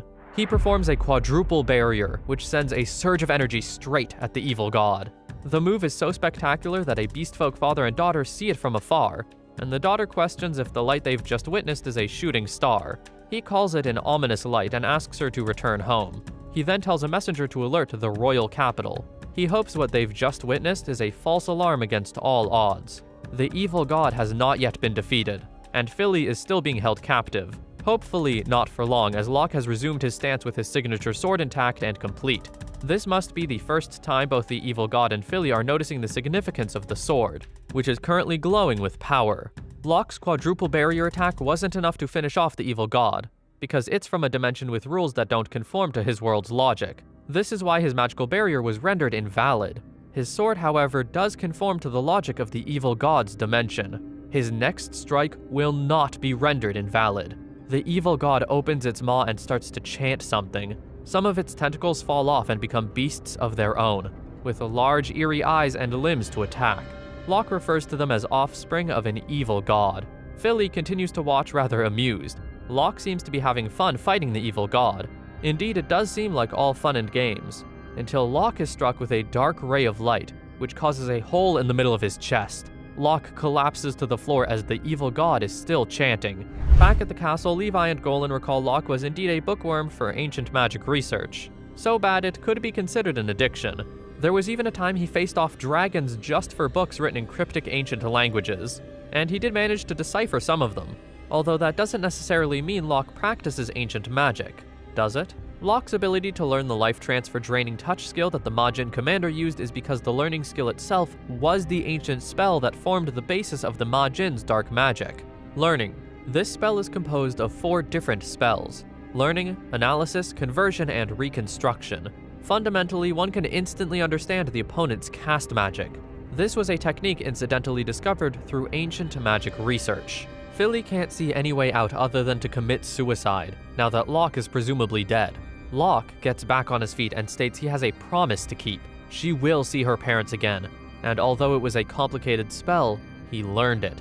He recreates the dark ray, giving the evil god a taste of his own medicine. Philly is released into his arms in the process. It's not over yet, though. Locke tells Philly to hide somewhere safe and keep her gratitude till after they've escaped. Locke continues to execute the dark ray spell, but the evil god regenerates quickly. His right shoulder receives a severe blow that burns off a chunk. As cool as a dark ray spell is, it's not proving fruitful. Locke tries something else. The spell is unstable and exhausts an incredible amount of mana, but if he were to use the Majin ruler's sword as a catalyst to draw out his maximum power... The thing is, if it doesn't work out, then they're all doomed. The spell is called Spatial Collapse, and Locke, ever the risk-taker, decides to execute it. Even Philly catches on quickly as she remains on the sidelines still watching, rather than taking cover. The attack is futile, and Locke has succeeded in isolating the entire space. Philly sees it's rather a massive space, meaning amazing magical power. Now for the finishing touches. ROM Space Implosion. An ultra-dense spatial cage that even the surrounding space is warping from the gravity. It's basically a neutron star. Locke tops it off with the Dark Ray Extravaganza, and now it's game over. Locke collapses once more, but this time it's because he has exhausted all of his mana. Philly is there to catch him, though. On the bright side, the evil god has disappeared, and that's a relief. Philly and Locke teleport back to a waiting king and parents who are glad to see them both. Eric questions the state of things, and Locke lets him know he has defeated the evil god. The Marquis then realizes this must be the legendary Great Sage. Locke's secret is becoming not so much of a secret as more people keep figuring it out. At the scene of a battle, a vampire stands in the midst of dust and ash.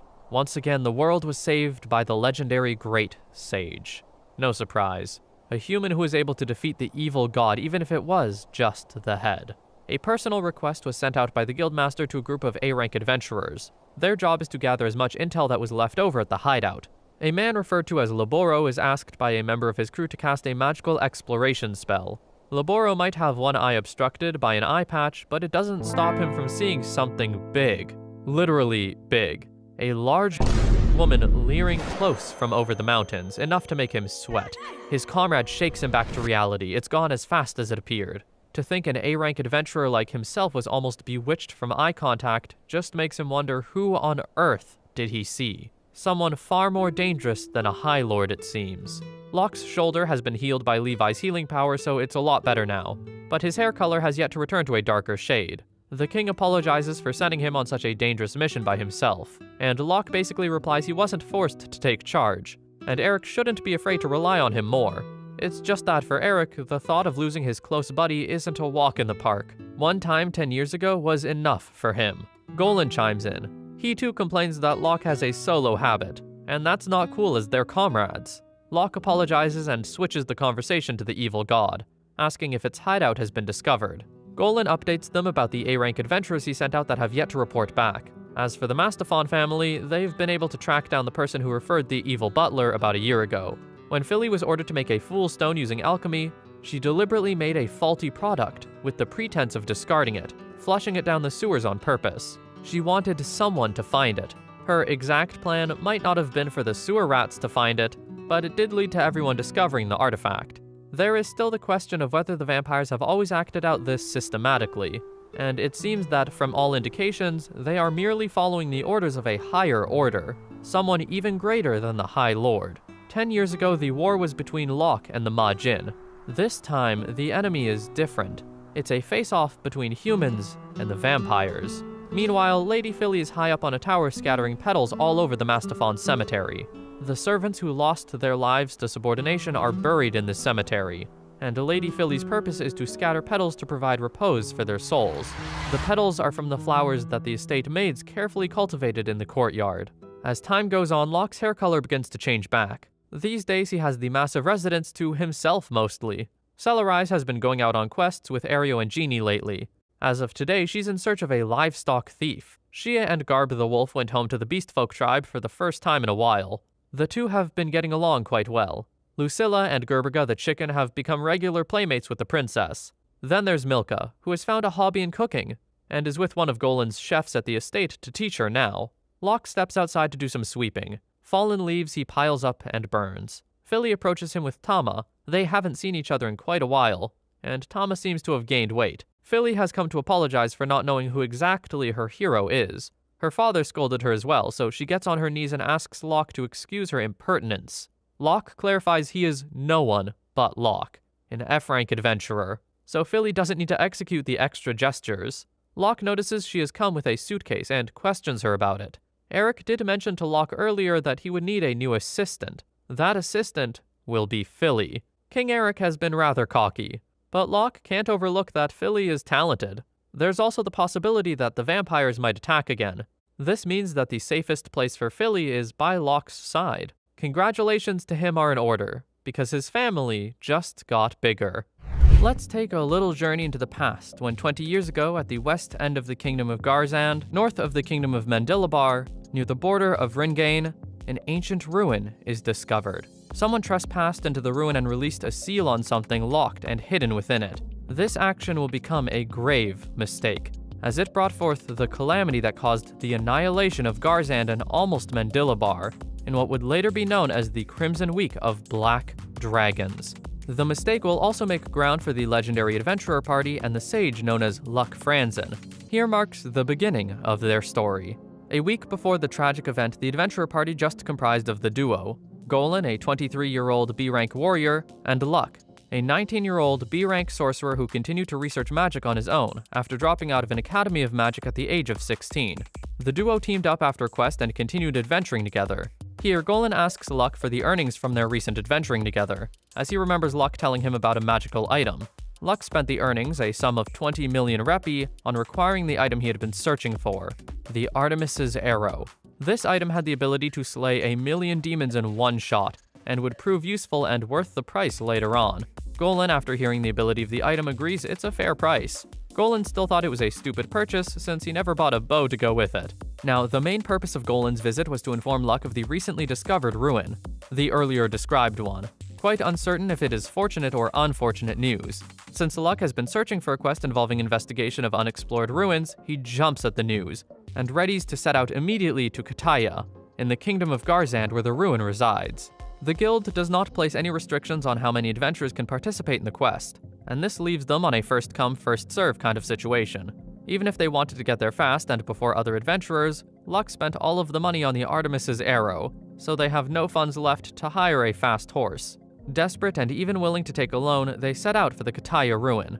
2 days later, they get to the Kingdom of Garzand and meet a tragic sight. A long line of refugees from Kataya, the survivors of the devastation brought upon Kataya by a weir of dragons. Normally, this would not be a safe or wise time to excavate ruins, and they both knew it. To make matters worse, Golan would be useless against the dragons as they fly and attack aerially. This duo continues their quest as Golan believes that Luck will figure something out, just like he has done countless times when Golan was at death's door. But first, Golan decides that they head to the guild. and informed them about the situation, which, at the time, was the best course of action. On getting to the royal capital of Golmud in the Kingdom of Garzand, they meet the branch head of the Golmud Guild branch, Karambit, who is thrown into a state of utter panic and crisis, as the casualties occurred only a day after the report of the revival of dragons was made by a guild adventurer. Karambit is frantically looking for information about the current state of the calamity, when Luck and Golan come right in with the information they have. The duo arrived tired but still delivered the information, telling Karambit and the other guild members present that the fire would be extinguished the next day, but at the moment it was spreading. Everything that caught fire was gone, especially the humans, as 30% of the citizens were scorched to death, leaving just 70% as the injured, and that percentage is about 100,000 people.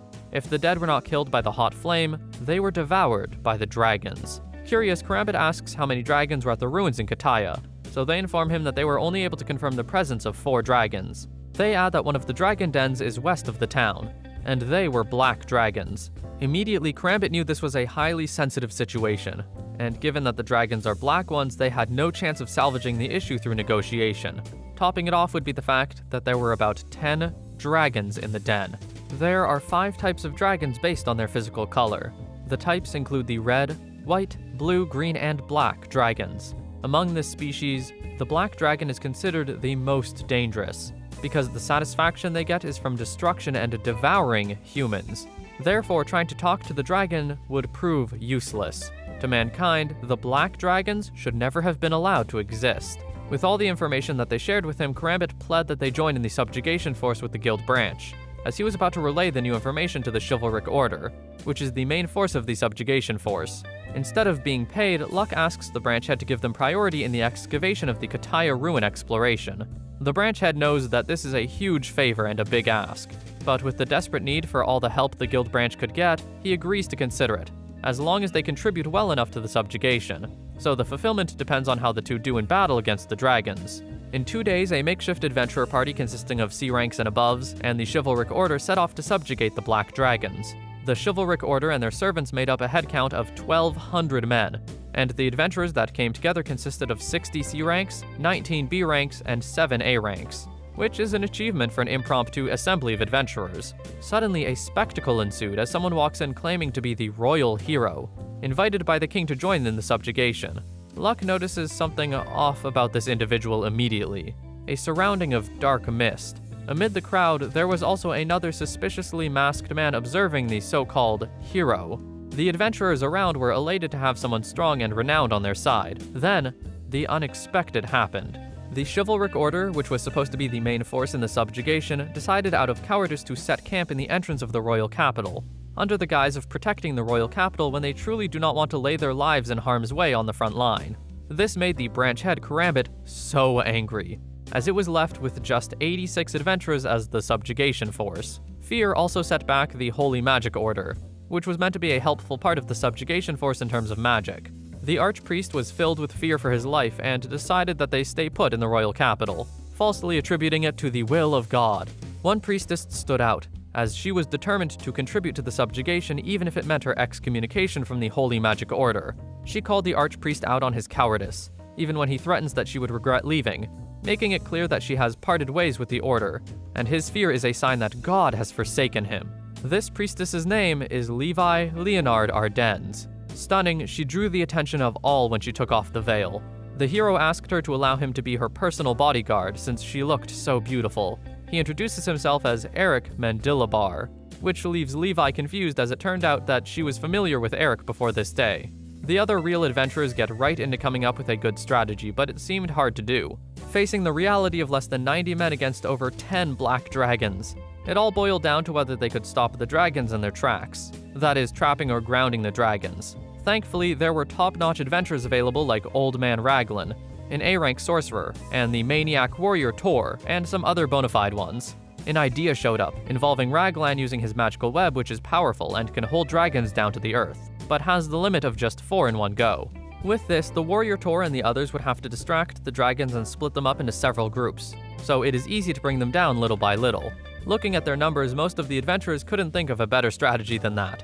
In the conclusion of their plans, the conceited impersonator butts in, asking them why they went on to plan without his permission or even inclusion. The top-notch adventurers ask him to just watch their backs for now, jokingly because they didn't find him reliable. Here, Levi takes a look at the suspiciously masked man and recognizes that he is the real Eric, causing Eric to move away from her anxiously. Meanwhile, the imposter was making plans to punish the others for not acknowledging him as their leader. He plans to use one of the special items given to him from the king to show them why he should be their leader. Golan asks Luck what he thinks about the current strategy, to which he dodges responsibility, saying if it were left to him, he would think of a better strategy, as the amount of damage they might suffer from the current one is uncertain. Luck adds that he would just focus on being the backup. Sooner than expected, his desires were handed to him that night, as the Black Dragons attack and raid them instead of the other way around. Struggling to keep up with this awful surprise and guard their lives, they try to retreat and regroup, but it proves difficult. Things started to take a bad turn as the dragons took advantage of the confusion and started killing them one by one, starting with the A-rank adventurers. Old Man Raglan and Tor went down to the well-coordinated attack of the dragons. Forced to do something to avoid annihilation, Golan and Luck team up to take the dragons down. Another masked adventurer supports their plan, providing wind protection. Luck uses a magic lance to lower the dragon to the ground, creating room for Golan to land a strike. Even when Golan did, it had little effect on the dragon, and it still did not affect the dragon when the weapon got enchanted. Levi casts a heavenly protection spell to heal and enchant them. Luckily, it was time for the true hero to shine. He took off his scarf and asked Luck to lower the dragons to the ground, assuring that it was all Luck had to do. When Luck lowers the dragon in a dazzling manner, Eric took down 2 dragons in one slash, till there were none left, astounding everyone. At the end of the raid, there were 5 A-rankers, 2 B-rankers, and 2 C-rankers injured, and this was a major blow, leaving them no choice but to ask for help again from the chivalric order. Next, the real Eric exposes the imposter by bringing out the dragon flute the so-called hero used. At this point, the imposter is petrified and begins to explain with fear. On further probing, he discloses that a woman gave him the flute, and told him that he could use it to bend dragons to his will, but he didn't think that it would cause all this chaos. The woman was a female elf invited to the royal palace as a guest of honor. Even Golan knew that the woman that showed up to the palace was an imposter as well. Luck confirms it by informing the others that the guy had traces of magical power surrounding him, and was likely under some kind of spell. The others were stunned at Luck's ability to decipher something like that, as sorcerers above his rank like Old Man Raglan didn't notice. Luck has other curiosities like the identity of the swordsman and the sword. They all get to understand that the swordsman is the real hero and prince of Mendilabar, Eric Imgart Mendilabar, and the sword, Levi explained, was a holy sword. With this behind them, they took to Luck for directions as to the next course of subjugation, especially the prince. Meanwhile, back at the royal castle of Garzand, the female elf murdered the king, Zaius. They get to the entrance of the Black Dragon Den under Luck's plan and leadership, which was decided about 10 hours before they got to the Dragon's Den. According to the hero Eric, Luck was the most qualified to draft strategies, and there's a high chance he's the only one with accurate enough information about the Black Dragons among those present. The masked adventurer accompanying them almost agreed immediately, adding that Luck was calm during the Black Dragon attack and level-headedly figured out what their target was. The others agree even though there were higher-ranked adventurers among them. As long as he has been nominated by the hero Eric, his leadership is a done deal. Luck wasn't really a fan of responsibility and reliability, so he didn't jump at the position, but had to fill the shoes reluctantly. Now back to their plan for the Black Dragons. Luck's strategy was to avoid a full-blown deathmatch with the Black Dragons like what had happened earlier. His plan involves Golan and the warriors luring the Black Dragons out of their den. There's no need to fight them head-on. They just simply need to hide and let them move past the den. While the Black Dragons are away, Luck plans to plant some magical bombs inside of their den, killing them once they return to the den. The dragons would be lured out with the dragon flute and far away, so there's enough time to set up the bombs. They progressed with the plan, luring the dragons out but almost got noticed by one of the Black Dragons. However, they were saved by Luck's mind obstruction magic. The dragons did not rely on their nose despite their intellect, because if they did, the plan would be futile and end in their death. The Black Dragons were moving faster than expected, and it took a while before they realized that this spelled doom, as the Black Dragons were heading straight for the royal capital, without Golan and the warriors using the dragon flute. The branch head Guildmaster Krambit headed to the capital with some adventurers, to assist the chivalric order. The helmet-wearing adventurer asks Golan to hop on her horse so they could get the dragon flute to Luck, so he calls them back once he was done setting the bombs, a small alteration to their original plan. The adventurer takes off the helmet and armor to reveal a voracious and gorgeous woman, which left Golan flustered, even in their current crisis. She introduces herself as Marguerite Morton, and asks him to strip his armor off so the horse gets there faster. Meanwhile, in the den, Luck together with the hero and Levi meets a surprise. The ruin was not made to hold the black dragons. It was made to imprison something even stronger. The prison was made for a remnant of the mythical days, a god of calamity that has destroyed civilization many times over. The evil dragon. Luckily, the evil dragons are still sealed away in the prison, but it looks like someone has managed to release one. This someone is the impersonator of the female elf, the woman who gave the dragon flute.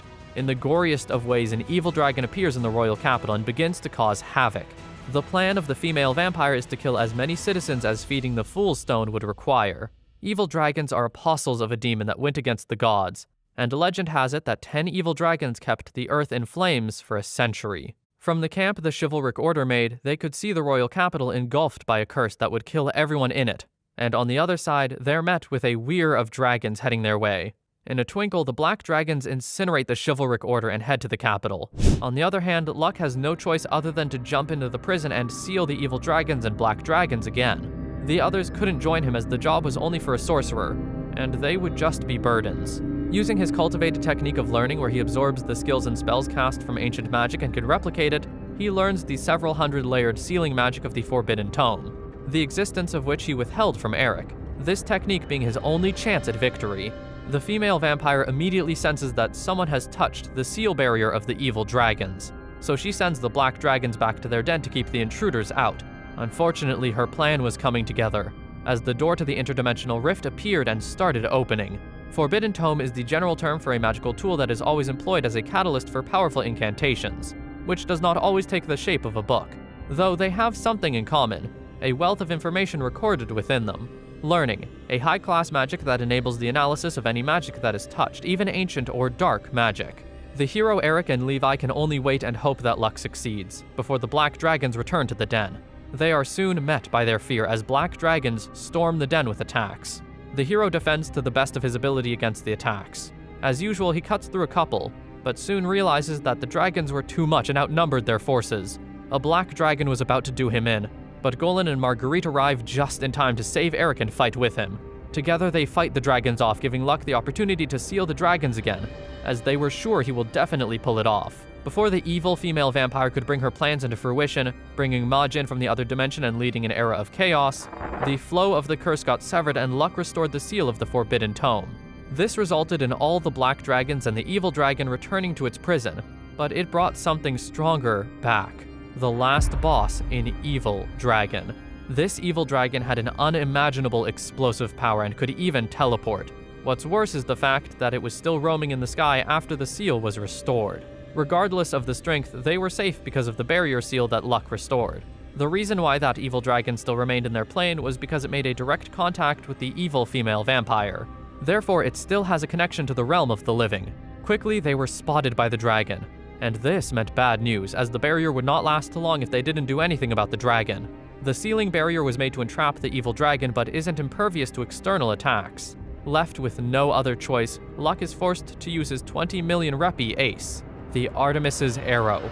Coupled with a magic circle derived from ancient magic that even top royal sorcerers have never used before, he makes it rain on the evil dragon, obliterating it in the process. This feat made all that saw marvel. The evil vampire lady gave up, sucked on the blood of those around her, and retreated. The kingdom lost her king and the chivalric order that defended the city. But the good part is no harm came to the inhabitants of the royal capital. Since there were no witnesses to what had appeared in the sky, the enemy's goal remained shrouded in the dark till later on. A month later, we see the adventuring trio going on quests, even when Luck tried neglecting responsibility. The hero Eric explains to him that they both had great power to serve the powerless. But Luck never imagined himself a hero, not until 10 years later, when he would make his 10-year-long last stand against the Majin, and would be immortalized and remembered as a true hero, the legendary sage of Mendilibar and the Archduke of the kingdom, protecting the kingdom from its strongest and evilest foes. It is quite a ridiculous story, but a truly great one. A 19-year-old dropout sorcerer becoming the savior of the world. It starts with a day like any other for Locke and his ever-growing family. It's afternoon and Milka does her bit for the family by making lunch. She calls Celerise to have lunch, but her adopted big sister opts to wait until Shia returns home. Philly also chooses to eat after doing her research for the day. As for the others, they must be having a meeting in Locke's room. Just then, Celerise notices someone coming into the estate. It seems they have a visitor. Meanwhile, at the meeting in Locke's room, Golan is asked about his findings concerning the evil god and vampire movements. Even though he's assigned 3 A-rank parties for the assignment, Golan still bemoans the lack of results. Assigning 3 A-rank parties shows just how dangerous the task is. King Eric admits that even the Privy Council is finding it difficult to understand the plans of the vampires. On one hand, it seems like they've been planning this for a long time, but on the other, some of their attacks make it seem like they're prematurely carrying out their plans. Eric and Golan also believe that Locke's return may be responsible for their impatient actions, given that his return largely coincided with their actions. Locke just wonders why the Majin ruler attempted to return to the world. In the end, Locke suggests that the Majin ruler must have been summoned by the vampires. Eric and Golan don't completely agree that the vampires would do something like that. They usually summon evil gods. Eric also points out that they've ignored one crucial factor so far. It's been mentioned that there's a being who controls the vampires. This means that there might be a vampire boss they aren't aware of yet. Just then, Golan remembers that an A-rank sorcerer with strong magic resistance who once got close to the enemy's hideout revealed that he felt controlled by a powerful charm. Even though there was no direct contact, the sorcerer must have been charmed by feeling their presence from a distance. According to Golan, the sorcerer has previously fought a vampire High Lord. This confirms Locke's suspicion that a higher power than the High Lord exists. Just then, someone knocks at the door, and it's Shia's father, Lord Danton Walcott. Lord Walcott exchanges pleasantries with them and appreciates Locke for taking care of his daughter. He is delighted after he hears that Shia helps Locke just as he helps her. Lord Walcott also greets Lord Golan and King Eric. He's particularly surprised to see King Eric talking with Locke as a friend would. Rumors have flown around about Locke's closeness to the king, but he didn't imagine it would be this close. Lord Walcott moves on to the reason he's at Locke's home. He calls in his younger daughter, Nia, an 8-year-old beastfolk who looks like a younger Shia. He reveals that Nia is here to train as a hunter under Shia's guidance. It seems early, but Lord Walcott reveals that Shia started to train around Nia's age. Shia hurries in while Lord Walcott is still speaking. She greets her father and sister and then asks what the visit is about. Initially, Shia isn't comfortable with the idea of training her sister while still in training herself. Locke cuts in and insists that she will learn while training her sister, and from her lessons with Celerise. She will surely make an excellent teacher. Locke offers to assist Shia in training her sister, which makes Lord Walcott very grateful. Since the beast folk are natural enemies of vampires, Locke concludes that the benefits of training Nia will be great. In the end, Shia accepts to train her sister, and Locke has a new addition to his family. A while later, Locke sets out on an adventure with Nia, Shia, and some others. Lucilla and the divine cock Gerbiga watch over the house. Locke receives a request to exterminate some goblins found somewhere around the mountains close to the royal capital. Nia is not completely used to the life of an adventurer, like how adventurers have to sleep uncomfortably at times. Shia uses the mission to begin Nia's training, as she teaches Nia how to read maps and track down targets. Due to the training, they end up taking a few detours on the way. Thankfully, their mission isn't an urgent one, or at least they think so. They eventually get to the location and find out that it's an ancient ruin which had remained undetected until this moment. They're greeted by the goblins immediately after they enter the ruins. Luckily, it's an easy fight for Locke and his companions. Shia and Nia use coordinated attacks to open up a path through the goblins. Celerise and Shia can easily charge at the hobgoblin right after, effectively ending the battle in a matter of minutes. After the battle, they count and find out that 15 goblins were taken down. Locke confirms this from his wolf garb that all the goblins are gone. All that remains is to extract their magical stone. The mission should be over, but Locke still wonders what the goblins or anyone could be using the ancient ruins for. While still talking, the temperature suddenly gets a lot hotter. Locke sees approaching flames, and uses his magic to stop the flames from hurting any of them. He notices that they're magical flames and are still coming in hot. He must do something or they'll run out of oxygen soon. While he initially planned to wait until the enemy presented an opening, the constant fire means that Locke must use his counter immediately. He uses Magic Gale to push back all the fire to its source, effectively saving himself and his companions. He immediately instructs them to exit the ruins as quickly as possible. While running, they notice that the source of the magical flames that nearly killed them is a dragon. Now, a dragon is a rare sight to see, but it's said that Lucilla had once generated a dragon through illusion magic. Illusion magic is easier to cast when the object is more realistic, which means casting a dragon through the magic must have been difficult for someone like Lucilla who had never seen one. However, one who hasn't seen that monster might not be able to determine whether it's real or an illusion. This must be why Celerise couldn't tell if Lucilla's dragon was real or fake. However, Locke could tell that the dragon was an illusion, which means he must have seen a dragon before and maybe even fought against one. Back at the ancient ruins, everyone looks scared after sighting the dragon. Everyone except for Locke, who looks excited. Locke mutters that it's a great ancient dragon, a rare sight for anyone. The others hope that the dragon is simply illusion magic, but Locke quickly dashes their hopes by saying a live dragon is indeed living very close to the royal capital. Locke steadies himself to fight the dragon by activating strength and physique. He dodges the flames directed towards him by the dragon, and he jumps high and lands a good blow on the creature. The dragon retaliates by using magic flame breath again, which Locke counters by activating his solid ice technique, a magical ice that can't be easily broken down or melted. The dragon senses its defeat and tries to escape, but Locke activates a barrier that prevents it from going away. After winning the battle against the great ancient dragon, Locke offers to let the dragon off the hook if it concedes defeat. The dragon concedes defeat to Locke, and the others are surprised that the creature can speak in human language. As promised, Locke uses Dispel to free the dragon. After that, he asks why the dragon is at the ancient ruins, and the creature reveals that the ancient ruins is a dragon sanctuary. According to the dragon, dragons used concealment magic to conceal the location, before it was broken by the goblin horde, which is why the dragon came back at that moment to reclaim the place. This meant that the flame Locke stopped moments ago was intended to wipe out the goblins. The dragon expresses surprise at seeing a powerful goblin like Locke. They're surprised that the dragon would think they're goblins. The dragon says differentiating goblins and humans is difficult, as they both walk on 2 feet and have noses in the middle of their faces. Wow, racist dragon, huh? Shia compares it to dragons being mistaken for huge lizards, and the dragon now understands that there might be a difference after all. Locke reveals that they came to the ruins to exterminate the goblin horde, and that the dragon flames would have killed all the adventurers if he wasn't there that time. Nia is particularly worried about encountering something so scary on her first adventure, but Locke assures her that being in the face of dragon danger isn't a normal Tuesday for them. The dragon remains surprised that humans could be as powerful as Locke, saying he was totally beaten by the sorcerer. They point out that not all humans are this strong, so the dragon must be careful while spreading his flame next time.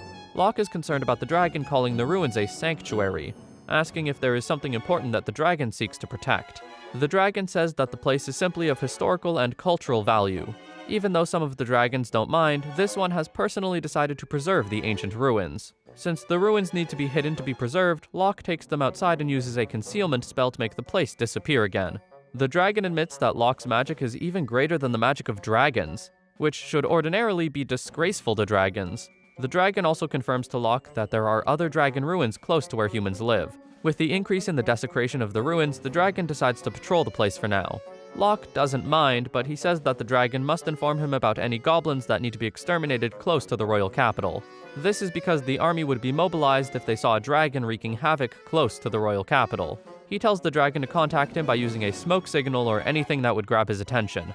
The dragon agrees to this plan, and introduces itself as Kaith, admitting that it's grateful for meeting this set of humans first. Locke, Shia, Celerise, Nia, and Garb also introduce themselves to the dragon, and then the ancient creature flies away to begin its patrol. Nia makes joyful noises to indicate their triumph, and she explains that it's customary for the Beastfolk tribe to make a cry of triumph after achieving a great victory. She invites her sister to join in, but Shia doesn't seem too enthusiastic. After all, Locke defeated the dragon, not them. Locke cuts in and reminds Shia that they also succeeded in exterminating a horde of goblins that day.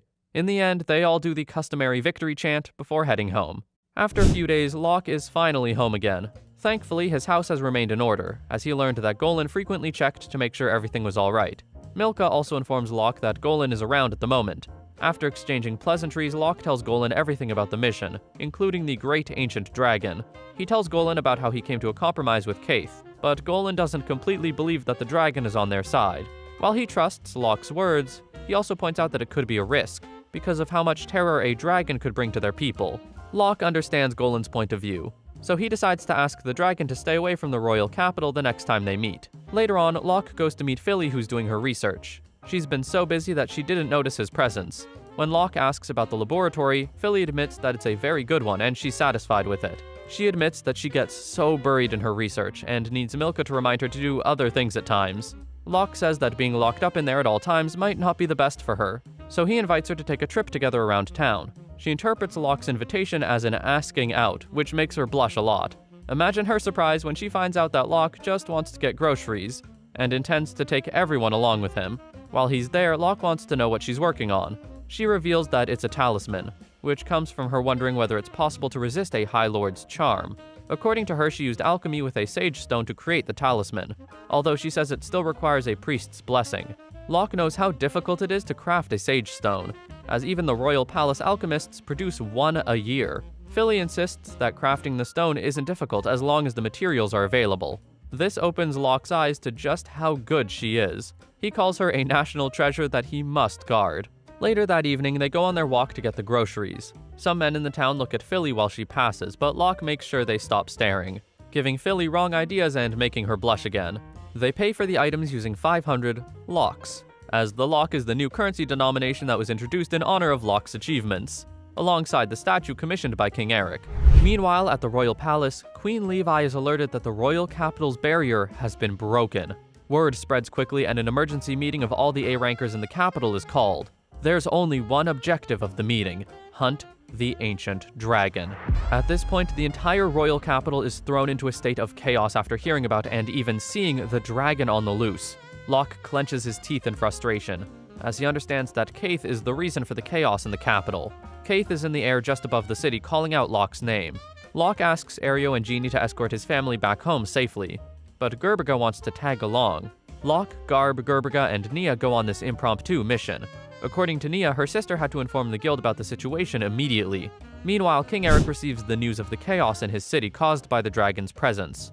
The king instructs to send out the chivalric order, just as Locke previously suspected. He also asks for his holy sword. King Eric wants his army to be ready and his citizens to be moved to safety.